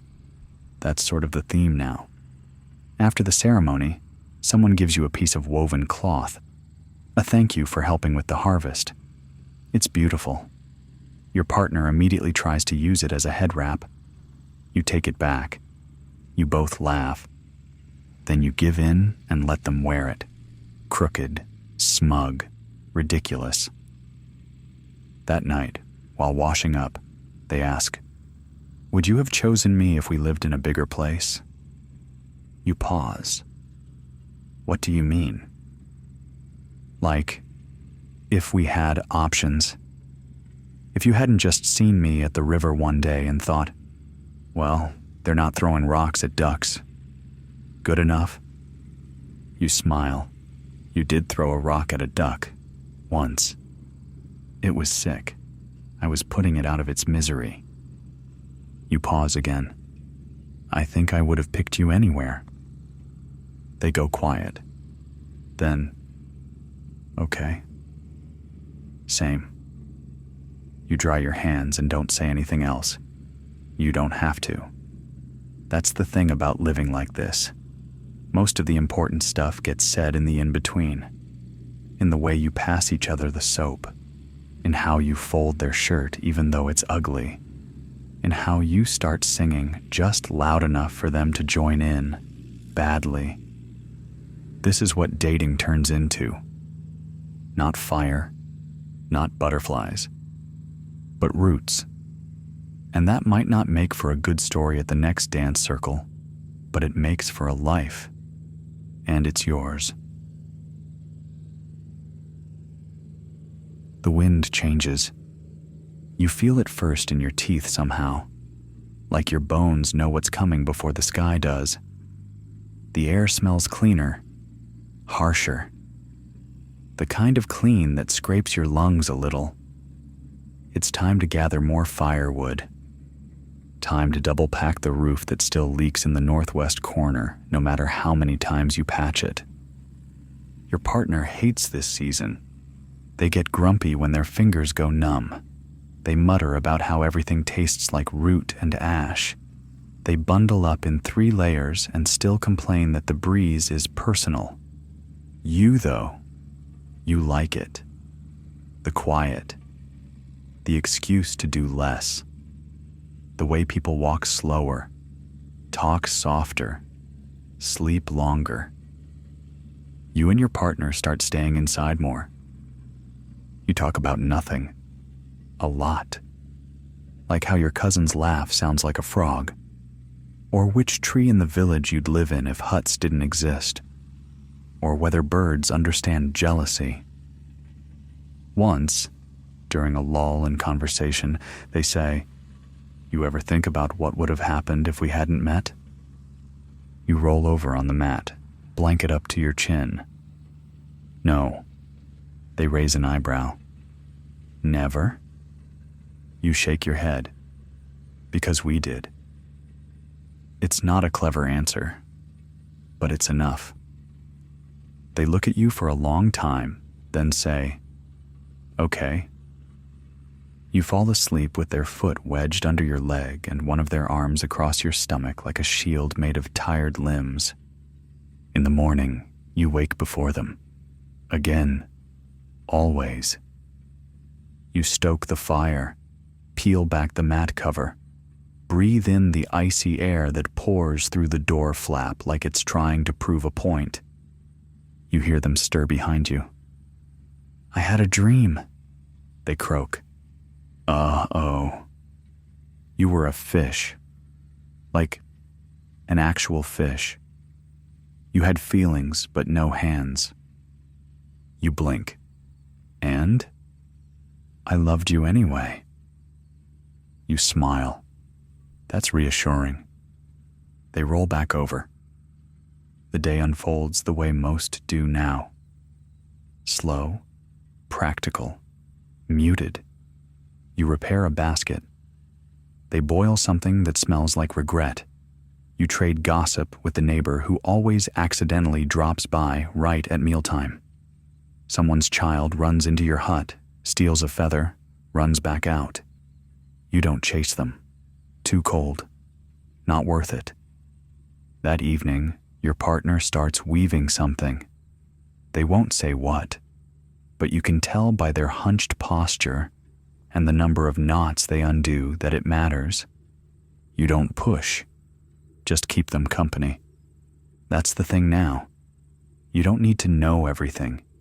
You just need to be present, to notice when they need space, and when they need you to hand them the better piece of firewood without making a big deal out of it. Later, as you lay side by side under the too thin blanket you still haven't replaced, they whisper, "You're the warmest thing I've ever met." You murmur, "You're not so bad yourself." And then it's quiet again. Not the cold kind, the safe kind, the kind where nothing needs to happen. And that's the whole point. You burn the stew. It's not the end of the world, but you'd think it was, judging by the smell. Your partner walks in, sniffs the air, and says, "You trying to smoke us out?" You glare. You left me with 2 pots and 3 different route instructions. They lift the lid, winces. This one's revenge. You both laugh. It's not the good kind of burned, not the crispy edge of corn cake or the caramelized tip of a smoked onion. This is blackened guilt, a stew-shaped apology waiting to happen. You scrape it out. They pour water into the pot. Together, you salvage what you can. A few bites. Maybe enough to not go to sleep angry at your own cooking. That night, you eat in silence. Not the bad kind, the kind where you're tired, cold, but still sitting shoulder to shoulder. Eventually, they nudge your foot with theirs under the blanket. You nudge back. That's it. That's the whole conversation. You both understand.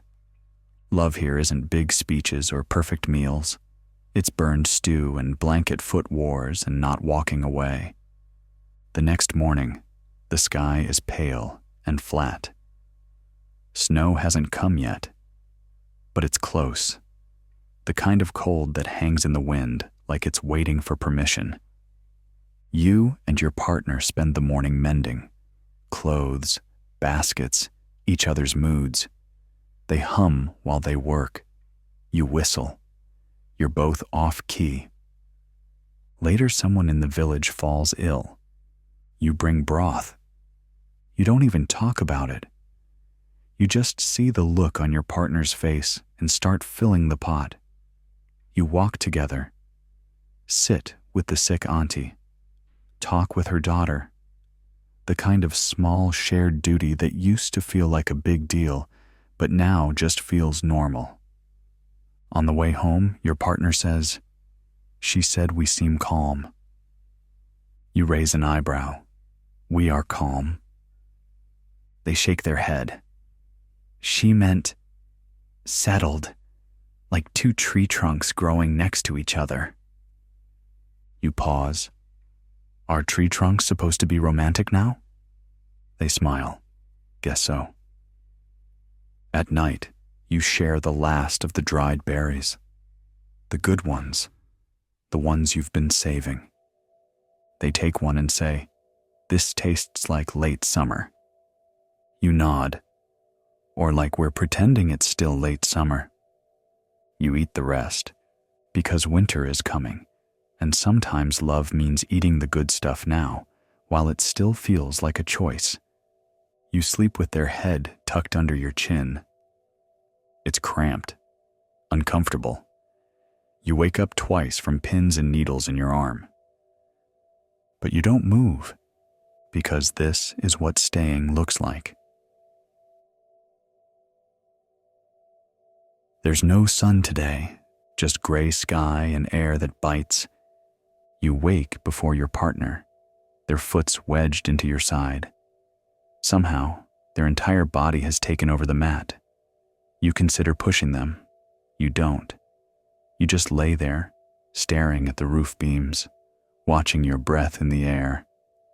The coals are almost out. The fire needs to be coaxed back. You sigh, sit up.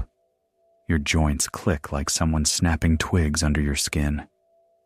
You start the fire again. Quiet. Slow. Like always. The warmth creeps in, inch by inch. Your partner rolls over, groggy and half-buried in fur, and says, "I dreamed I was a goose." You pause. "A goose?" They nod. "I had really good aim." You raise an eyebrow. "Did you attack anyone?" They grin. "Everyone."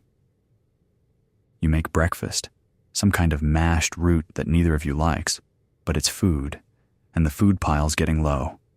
You both chew like it's punishment. It sort of is. You joke, "Remember fish?" They sigh. "Don't tease me." By midday, the snow starts falling. Big flakes, heavy. It covers everything fast. Your path to the smokehouse, the edges of the roof, the baskets you left too close to the doorway. You and your partner move fast. Wrap your cloaks tighter. Fetch what you can. Cover what's still out. You slip once, almost fall. They catch your arm. Don't say anything. Just hold on until you're steady. Then they mutter, "You'd be helpless without me." You smile. Probably. You both know that's not true, but it's fun to pretend. Back inside, you shake off snow. The fire crackles. You both just sit, not touching, not talking, just existing in the same space. And that's enough. Later, they start carving again. They've been working on something small, secret. You pretend not to notice. But you keep sneaking glances. They know. They don't mind. When they step out for water, you peek. It's a figure, rough, worn.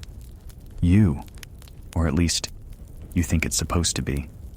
The shape of your braid, the slope of your shoulders, the way the hands are holding something. Maybe a basket, maybe just air. It's not perfect, but it's real. You don't say anything when they come back in. You just hand them the warmest blanket and sit a little closer than usual. At night, you both listen to the wind. It howls sometimes like it's looking for a crack to sneak through. Your partner shifts closer. You wrap your arm around them. Your hand finds theirs under the blanket. It's cold, but not for long. You don't talk about spring. You don't need to. It'll come, eventually, and when it does, you'll still be here, together. Because this is what love looks like when it's built for the long freeze. You start naming the snow, not officially, just between you and your partner, a joke that gets out of hand. The fluffy snow that falls fast and soft, that's lazy goose snow. The sharp, mean stuff that bites your eyes, that's revenge snow. The kind that comes in sideways, ruins your fire and sneaks under the roof flap. Divorce snow. You both laugh too hard at that one. By now, you've lost all sense of what day it is, or week. The village calendar stone is buried under a foot of cold. So is the path to the council house and the old pit where you used to dump spoiled roots. Time doesn't matter. Routine does. You wake, you check the fire, you eat something gray. You try not to step on your partner while layering up. You argue over whose turn it is to get more wood. You agree it's nobody's. You go together anyway. Your conversations have gotten weirder. Yesterday, you argued about what animal you'd want to be reincarnated as. Your partner said beaver. You said hawk. They said, you just want to fly away when it gets hard. You said, you just want to chew on sticks and ignore your emotions. Neither of you was wrong. Today they ask, would you still like me if I had 6 fingers? You shrug. Do the extra ones help with chores? They nod. Incredible grip strength. You smile. Then sure. They lean on your shoulder for a long time after that, not saying anything, not moving, just leaning. Outside, the snow thickens. You both know it's going to be a stay inside kind of day, so you make tea, the bitter kind, the kind that smells like damp tree bark but somehow tastes like memory. You share the last handful of dried berries you've been hoarding. They notice. They don't say anything. Just press their foot into yours under the blanket, like a thank you. By evening, you're both curled up on the mat, layered in more furs than you knew you owned. You watch the smoke coil toward the roof, like it's telling you a story you've already heard 100 times. You say, we should build a new mat in the spring. They nod. Maybe one that doesn't squeak. You pause. Maybe one that fits 2 people. They blink. This one fits 2. You raise an eyebrow. They look down. The mat is, in fact, too small. It always has been. You've just adapted, layered over each other, tucked and twisted, curled into shapes that make no anatomical sense, but work. You both laugh, because somehow, that's the relationship in a sentence. Too small, a little worn, but still holding. You sleep with your back to theirs. Not because you're distant, because it's warmer that way. Because you trust they'll be there when you turn around. And in the dark, you hear them whisper, half asleep, definitely a beaver. You whisper back, fine, but I get to be the hawk. The ice on the inside of the wall is thinner this morning, just a trace of breath frost instead of the thick, cloudy film you've been waking up to. You notice. Your partner doesn't. They're still face down on the mat, wrapped in every blanket you own, mouth open like a forgotten basket. You let them sleep. You step outside. The snow crunches less sharply. There's a subtle give beneath your feet. The wind still stings, but not like before. Not the deep, biting kind. Just sharp enough to remind you that winter's not done being a problem. Still, you can hear water dripping. Somewhere, a branch, a roof corner, you don't know where, doesn't matter. What matters is, something's melting. When you come back in, your partner's awake. Barely. They groan, reach for the teapot and say, tell me it's summer. You hand them the tea. It's summer. They sip. You're a liar. You shrug. But an honest one. They sip again. I can live with that. You spend the morning weaving cord. Tight, dull work. Necessary. You do it on opposite ends of the mat, knees touching, arguing softly about whose pattern is tighter. You both think you're right. You both know you're not.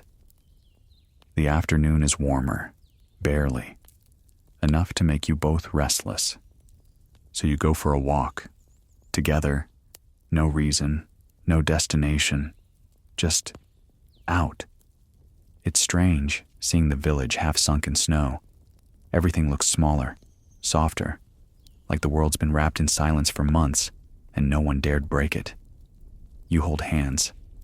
Not because you're romantic, because your gloves are awful and their hands are warm. You talk about building a new fish trap when the river thaws. You talk about maybe planting squash in a different spot this year. You talk about how your neighbor's been making that weird cough and pretending it's allergies, whatever that means. And somewhere between all that, you realize something. You have plans, not just tasks, not just chores, plans, like you expect to be here, together, for a while. You sit on a log for a bit, watch some kids try to slide down a slope on a piece of bark. One of them screams, one of them crashes, one of them eats snow and pretends it's a feast. You lean your head on your partner's shoulder. They lean back. No words, just the weight. That night, you cook something that doesn't taste like old root. You both pretend it's the best thing you've ever eaten. It's not, but the act of pretending together makes it true enough. Later, before bed, your partner says, "You know, when we first started, I thought you'd get bored." You blink. Of what? Of me. Of this. Of cold mats and burned stew and the same jokes every night. You look at them for a long time, then say, "The jokes are terrible, but you're all right." They smile, just a little. The kind of smile that's all softness and no defense. You curl into each other like you've done every night since the snow first came. And even though it's still cold and the roof still leaks and you still argue over how many rocks belong in the soup, you wouldn't trade it. Not for a warmer mat, not for a quieter morning, not even for a stew that doesn't taste like mud. Because this is what staying feels like. The thaw isn't official yet, but it's trying. There's water running under the snow now. You hear it at night, soft, sneaky, like it's gossiping to itself under the earth. The hut creaks less. Your joints ache a little less. The sky isn't quite so flat. Still pale, still cold, but now it carries a kind of promise. Your partner notices it too. They get up earlier, without groaning, without bargaining for 5 more minutes. One morning, they even open the door before you do, and you stare like they've been replaced by a suspiciously efficient look-alike. They squint at you. "Don't make this weird." You nod slowly. Too late. The days begin to stretch, barely, but enough to make you both feel like moving more, walking farther, cleaning the hut even though it's just going to get messy again. One afternoon, they surprise you. They hand you a new basket, one they made without telling you. It's better than the ones you've been using all winter. Tighter weave, smoother handle.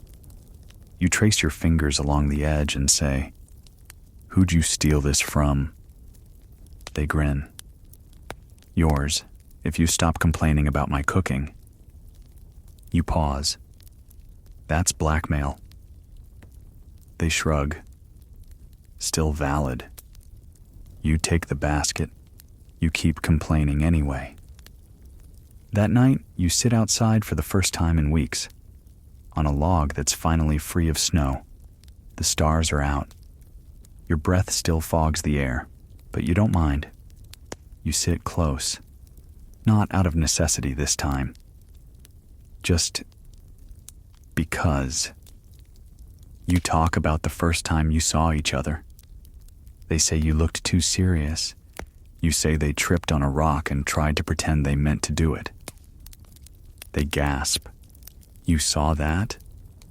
You nod. "Of course I saw that. Everyone saw that." They bury their face in their hands. "That was my entire reputation." You grin. "It still is." You don't talk about love. Not with that word. That word doesn't exist here the way you want it to. But you talk around it. You talk through it. In every shared memory, every joke, every remember when you messed up the fish pit lining and you snore like a dying raccoon. And that's enough. Later, in the dark, you both lie awake, not saying anything, just breathing, in sync. The kind of silence that doesn't mean something's wrong. The kind that says, we don't need to fill this. Finally, your partner says, do you think we'll still be like this next winter? You don't answer right away. You think about it, about what that means, about the weight of surviving together through one full cycle of seasons, about what it means to build something in a place where things are temporary, fragile, sometimes unfair. You say, I hope so. They whisper, me too. You both go quiet again. And in that stillness, there's something solid, not flashy, not new, but earned. Because now, when the thaw comes, you'll face it together, just like the next rain, the next planting, the next cousin who wants to borrow your mat because theirs got moldy again, and that's what counts. The mud is back. That's the first sign that it's real, not a false spring. Not one of those midwinter flukes that tricks you into optimism before another frost sweeps in and reminds you who's in charge. No, this is the real kind of mud, the kind that pulls at your feet like it's trying to steal your soul. You're back to walking carefully again, back to relearning how to step without slipping. Your partner falls twice in one morning. You only laugh the second time. That's growth. They threaten to throw mud at you. You say, only if it's from the good side of the pit. By midday, the village starts buzzing again, literally and figuratively. Bugs return first, small, determined, obnoxious. Then the people. Every corner of your world starts to stir with noise, movement, planning. You and your partner are no exception. There are baskets to reweave, paths to clear, tools to resharpen. You work side by side again. The winter sluggishness is still there, but it's loosening. Your muscles ache in a different way now, not from stillness, but from motion, from life picking up again. And with it, the rhythm between you shifts. You speak less, but faster, more practical, more matter of fact. Pass me the string. Watch your foot. That's not the good knife. But underneath all that, there's something warmer, like a thread that ties each exchange together, an understanding that you've been through something, and now you're here, doing this again, because you made it through. Together. One morning, while helping move heavy stones for a new fire pit, you catch them watching you. Not just glancing. Watching. You say, "What?" They smile. You look stronger than last spring. You snort. You look like you haven't had a full night's sleep since fall. They shrug. Fair. But their smile lingers. And yours does too. That evening, you sit near the water, watching the river churn through half-melted ice. The current is fast, loud, but comforting in the way moving water always is after months of stillness. Your partner skips a stone. It sinks. You say, "That was embarrassing."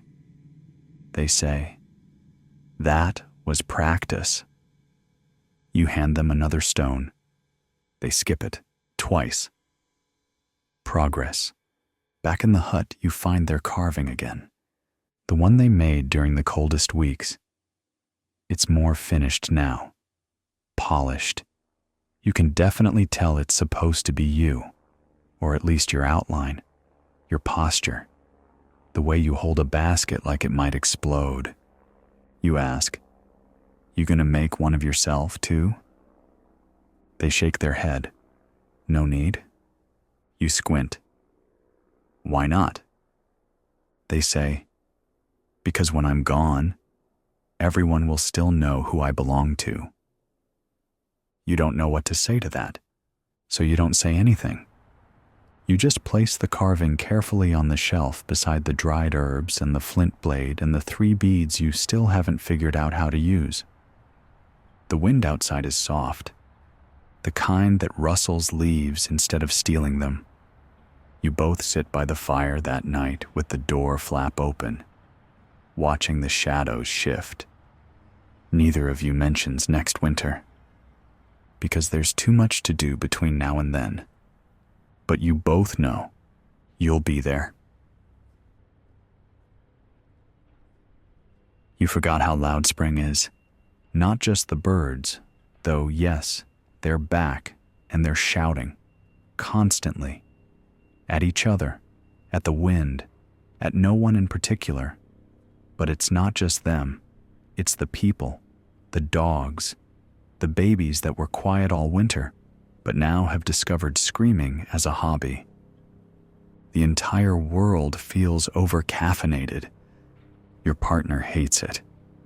They groan every time someone yells across the clearing or slaps a fish against a rock too loudly. They've started referring to the sun as that show-off in the sky. You're less bothered.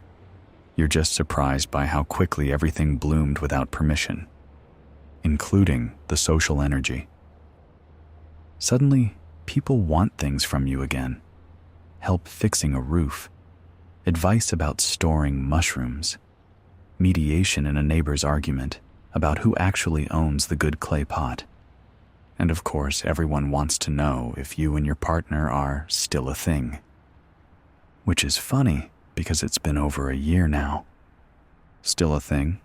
They ask, like you're some seasonal fruit. You don't even know how to answer anymore. Your partner usually just says, "Unfortunately," with a grin. You usually say, "Obviously," with an eye roll. Together, it says enough. Still, it's strange. You've been quiet together for so long, it feels weird to be watched again. Judged. Included. The young ones whisper when you pass by. The older ones nod approvingly. Someone starts a rumor that you're planning a commitment ritual. You're not. Probably. You haven't talked about it. Not like that. But now the idea is out there, and once an idea is out in the village, it grows legs. One evening, your partner comes back from a foraging trip with 3 bundles of early mint and an unreadable expression. They say, "So, everyone thinks we're getting bound this season." You snort. "Are we?"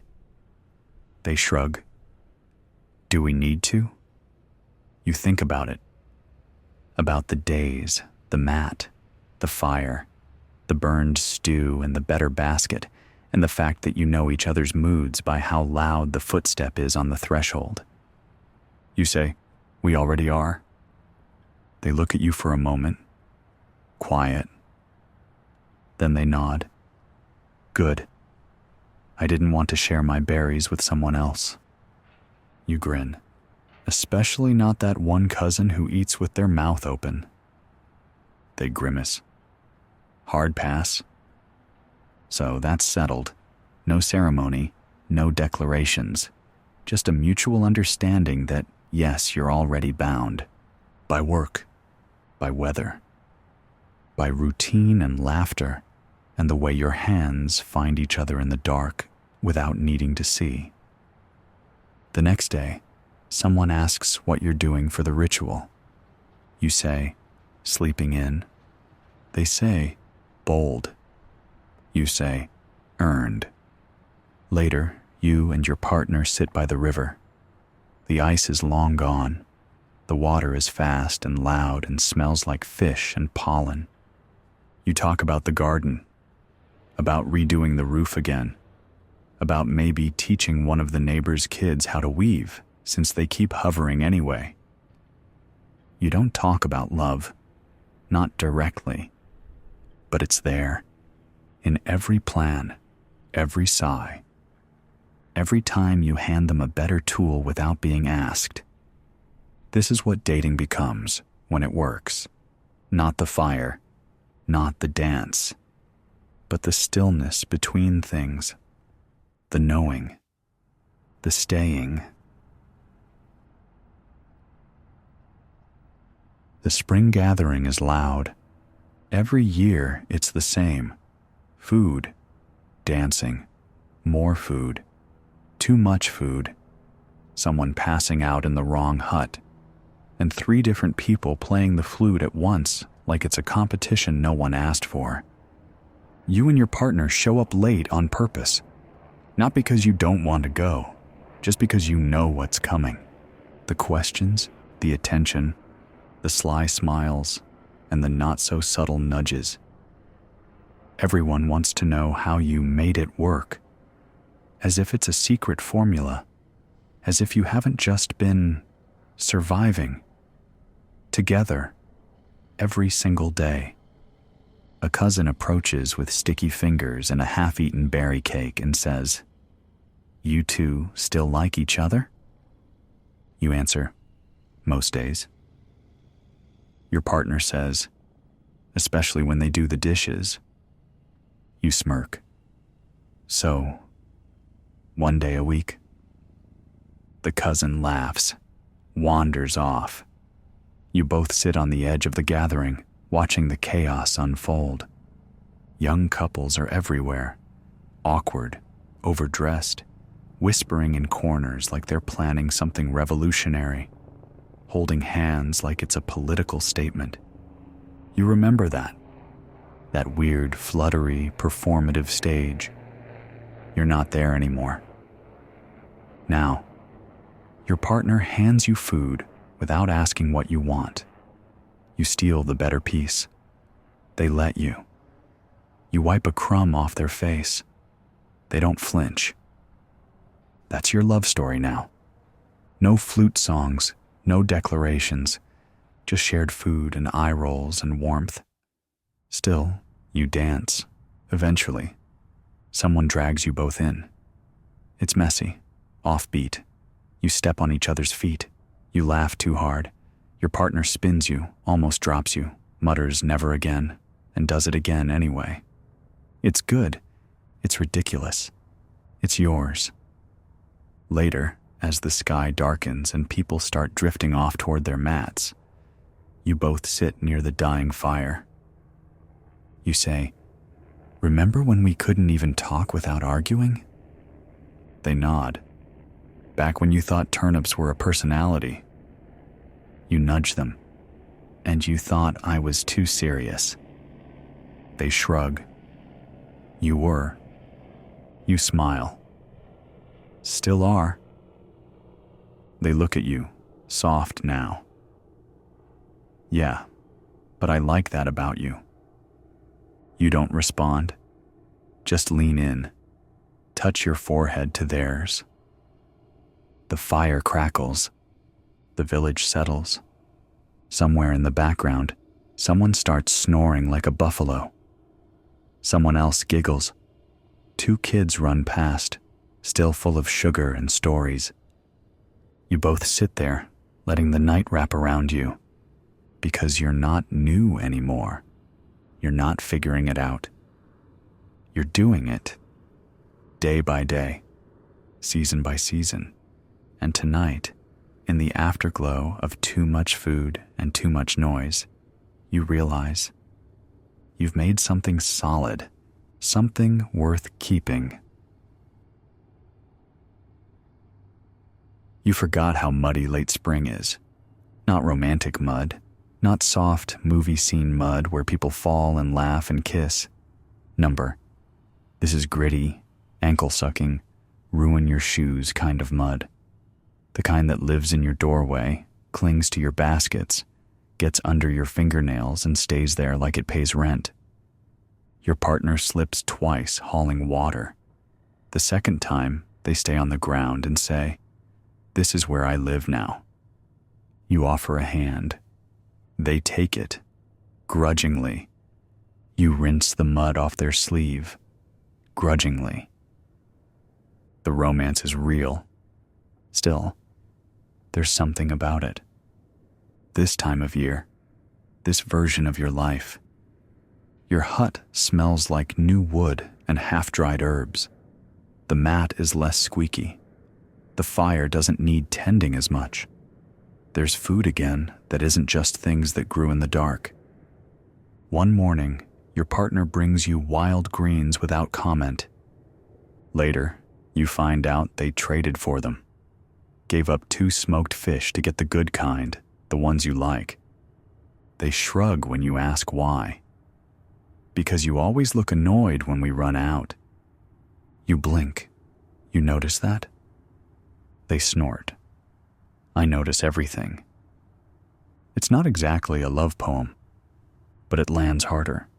Because after everything, after winter and thaw and mud and burned meals and nights spent wondering if this was a mistake, you're still here, still waking up next to each other, still catching the other's moods before they speak, still finding ways to say, "I see you, I know you, I'm still choosing you," even when it's disguised as, "I brought you this weird root because you like chewing it when you're mad." You take the greens, you cook them, you both eat in silence, staring at the fire, legs touching. Later, you walk through the village together, not holding hands, just moving at the same pace. Someone younger than you, newly paired, still nervous, says, "Do you ever fight?" You say, "Of course." Your partner says, "Constantly." The kid looks confused, but you still seem happy. You glance at each other, then shrug, and you say, "Yeah, that's the trick." Because here, happiness doesn't mean harmony all the time. It means coming back, fixing what breaks, laughing through the ugly parts, staying when it would be easier not to. You keep walking. The wind picks up. The trees are budding. The ground is drying. The air smells like wet leaves and wood smoke and someone's overcooked squash. It smells like home. And you're still walking in the same direction, still together. The planting starts with sore backs and arguments. Not yours, surprisingly. Everyone else's. Couples bicker in the fields, over spacing, over seed choices, over who forgot to sharpen the digging stick. You hear it all. "This was your idea." Well, maybe your squash wouldn't rot if you didn't baby it. Someone throws a clod of dirt. Someone else storms off dramatically, comes back 5 minutes later, swears they're not mad. You and your partner watch from a distance, then silently get to work. You don't argue over spacing anymore. You already did that last spring. You lost. They were right. You never forgot it. Now you work quietly. Dig, plant, cover, move on. Sometimes they sing under their breath. You don't say anything, but you always match your rhythm to theirs. It's not romantic. It's muddy and sweaty, and your knee clicks every time you crouch. But it works. Back at the village, everyone's tired. Everyone smells like dirt and impatience. No one wants to talk about anything except how much their partner is doing it wrong. You and yours? You sit at the edge of the fire and share a piece of smoked eel like it's currency. You don't talk much. You don't need to. Later that week, one of the younger couples breaks up. Loudly, In public, they yell. She cries. He kicks a basket. Your partner leans over and says, "Remember when we were that dramatic?" You raise an eyebrow. "You were that dramatic." They snort. "You cried because we ran out of garlic." "That was grief," you say flatly. They smile. "You're still dramatic." You bump your knee into theirs, not softly, not hard, just enough. They don't bump back. They just rest their hand there, quiet, warm. That night, you both collapse onto the mat without a word. Everything hurts, even your teeth. You're not even sure how. They roll toward you, bury their face in your neck and say, "I'd still pick you." You mumble, "Even without garlic?" They sigh, "Especially without garlic." You laugh. You don't mean to. It just happens, loud and ugly. They laugh too. And somehow, in that moment, everything heavy gets a little lighter. The work doesn't end. The mud doesn't disappear. The roof still leaks when it rains, and your partner still forgets to bring in the herbs before they get soaked. But the thing you built, it's steady now. Not flashy, not perfect, but solid. And as you drift off to sleep, shoulder to shoulder, you think, this is enough. This is what staying really looks like. The squash mound collapses. You're not even sure how. One moment it's fine. The next, it's a sad puddle of dirt with a dead worm on top, like the earth is mocking you. You sigh, loudly. Your partner glances over. "What now?" You point at the disaster. They walk over, stare at it, then say, "Didn't like that one anyway." You blink. "It was mine." They squint. Exactly. You want to be mad, but instead, you laugh. Because of course they said that. Because of course that mound died first. Because this week has already been a mess and it's not even halfway done.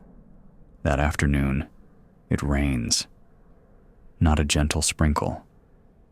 A wall of water. Just as you're hauling baskets back from the fields. You both get soaked. You both yell at the sky. You both end up slipping in the same patch of mud and landing in it like synchronized idiots. And then, again, you both laugh. Hard. People stare. Probably judging. Probably jealous. You don't care. You trudge home, covered in muck, hand in hand, looking like two wild animals who lost a wrestling match with the ground. Back at the hut, you peel off your wet clothes and hang them over the fire. You don't even speak for a while.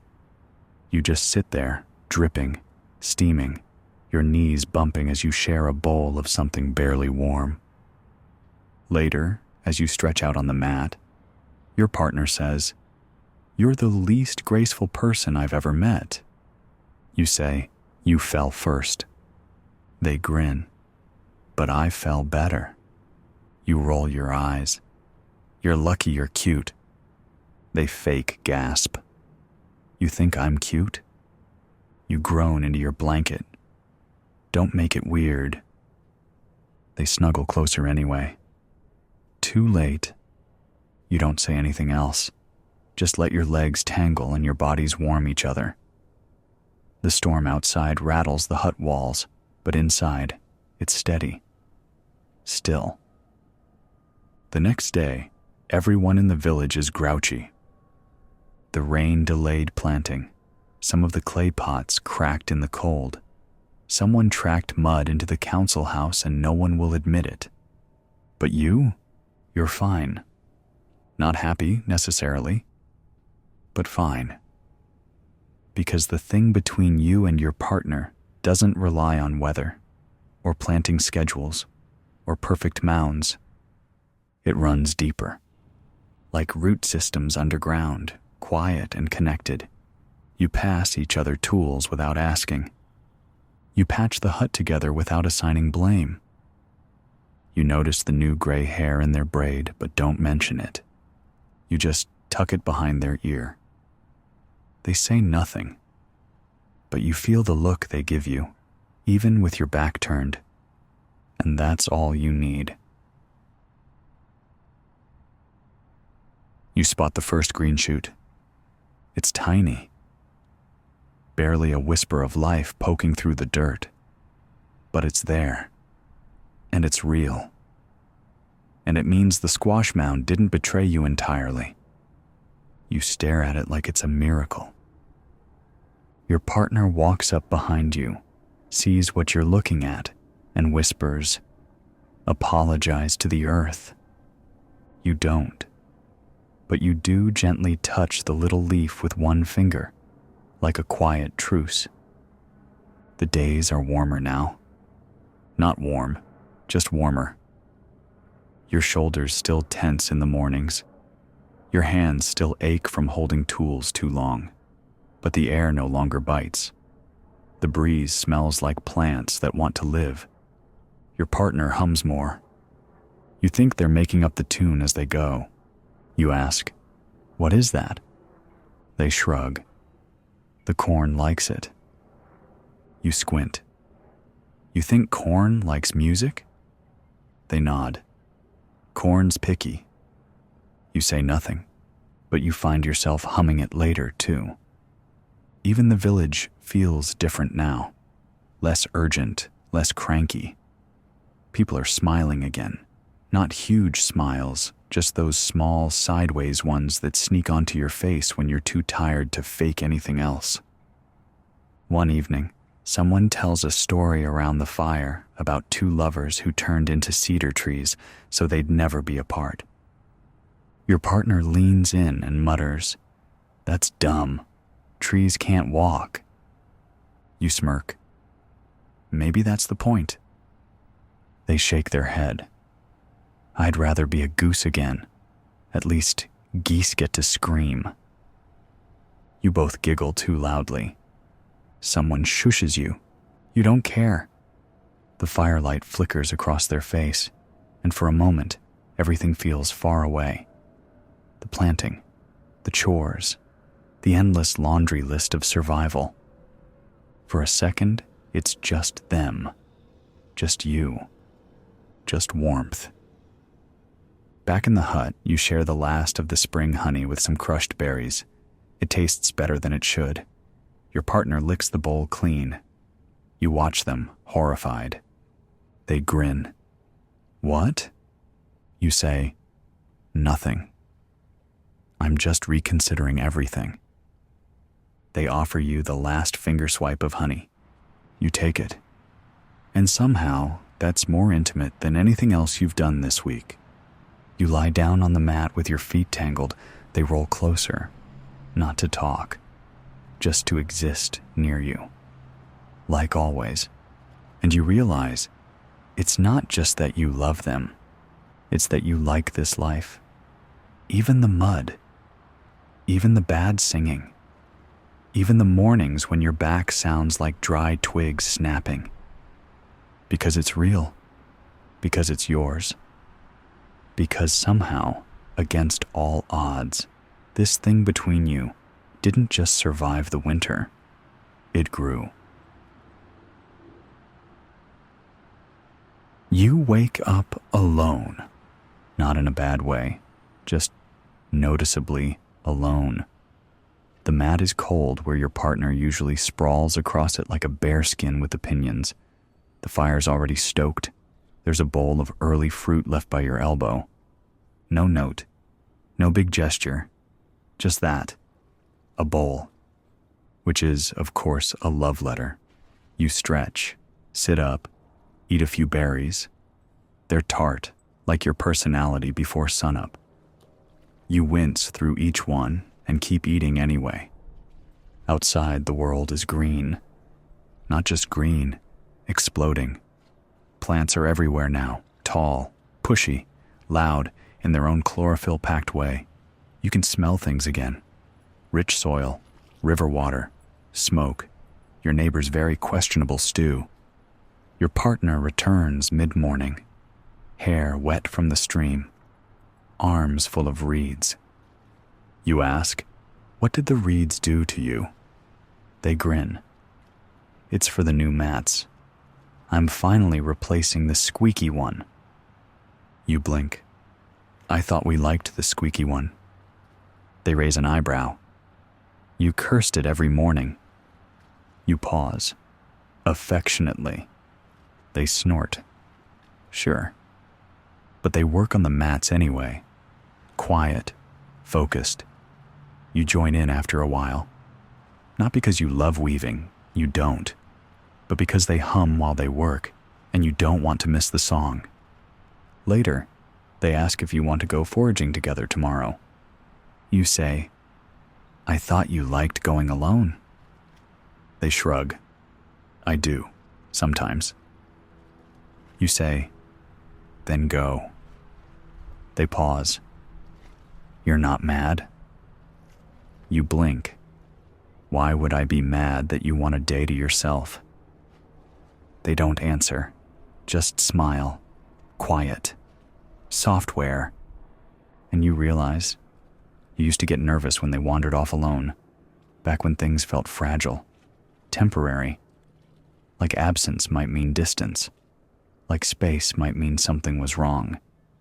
Now you stretch out on the mat while they sharpen their basket knife and talk about which side of the river has better roots. You nod, offer a few guesses, then hand them their old walking stick without being asked. They leave at dawn. You sleep in. You wake to birds yelling outside the door flap and realize you kind of miss the sound of your partner pretending not to snore. The hut feels big without them. Too quiet, so you do chores. You tend the fire, patch a loose piece of roof, yell at a squirrel. Very productive stuff. You make food, eat half, save the good bits. By the time they return, the sun is low. Their hair's a mess. Their legs are streaked with dirt.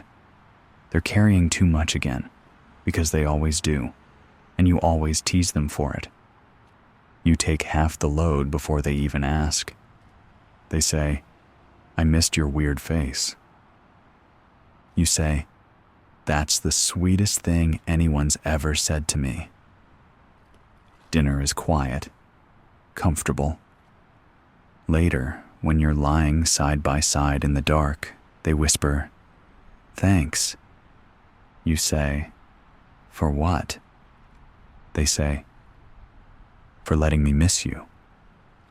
And just like that, something stretches in your chest. Something rooted. Something real. Because love isn't just the closeness. It's also the freedom to walk away for a while and know, without question, that you'll walk back.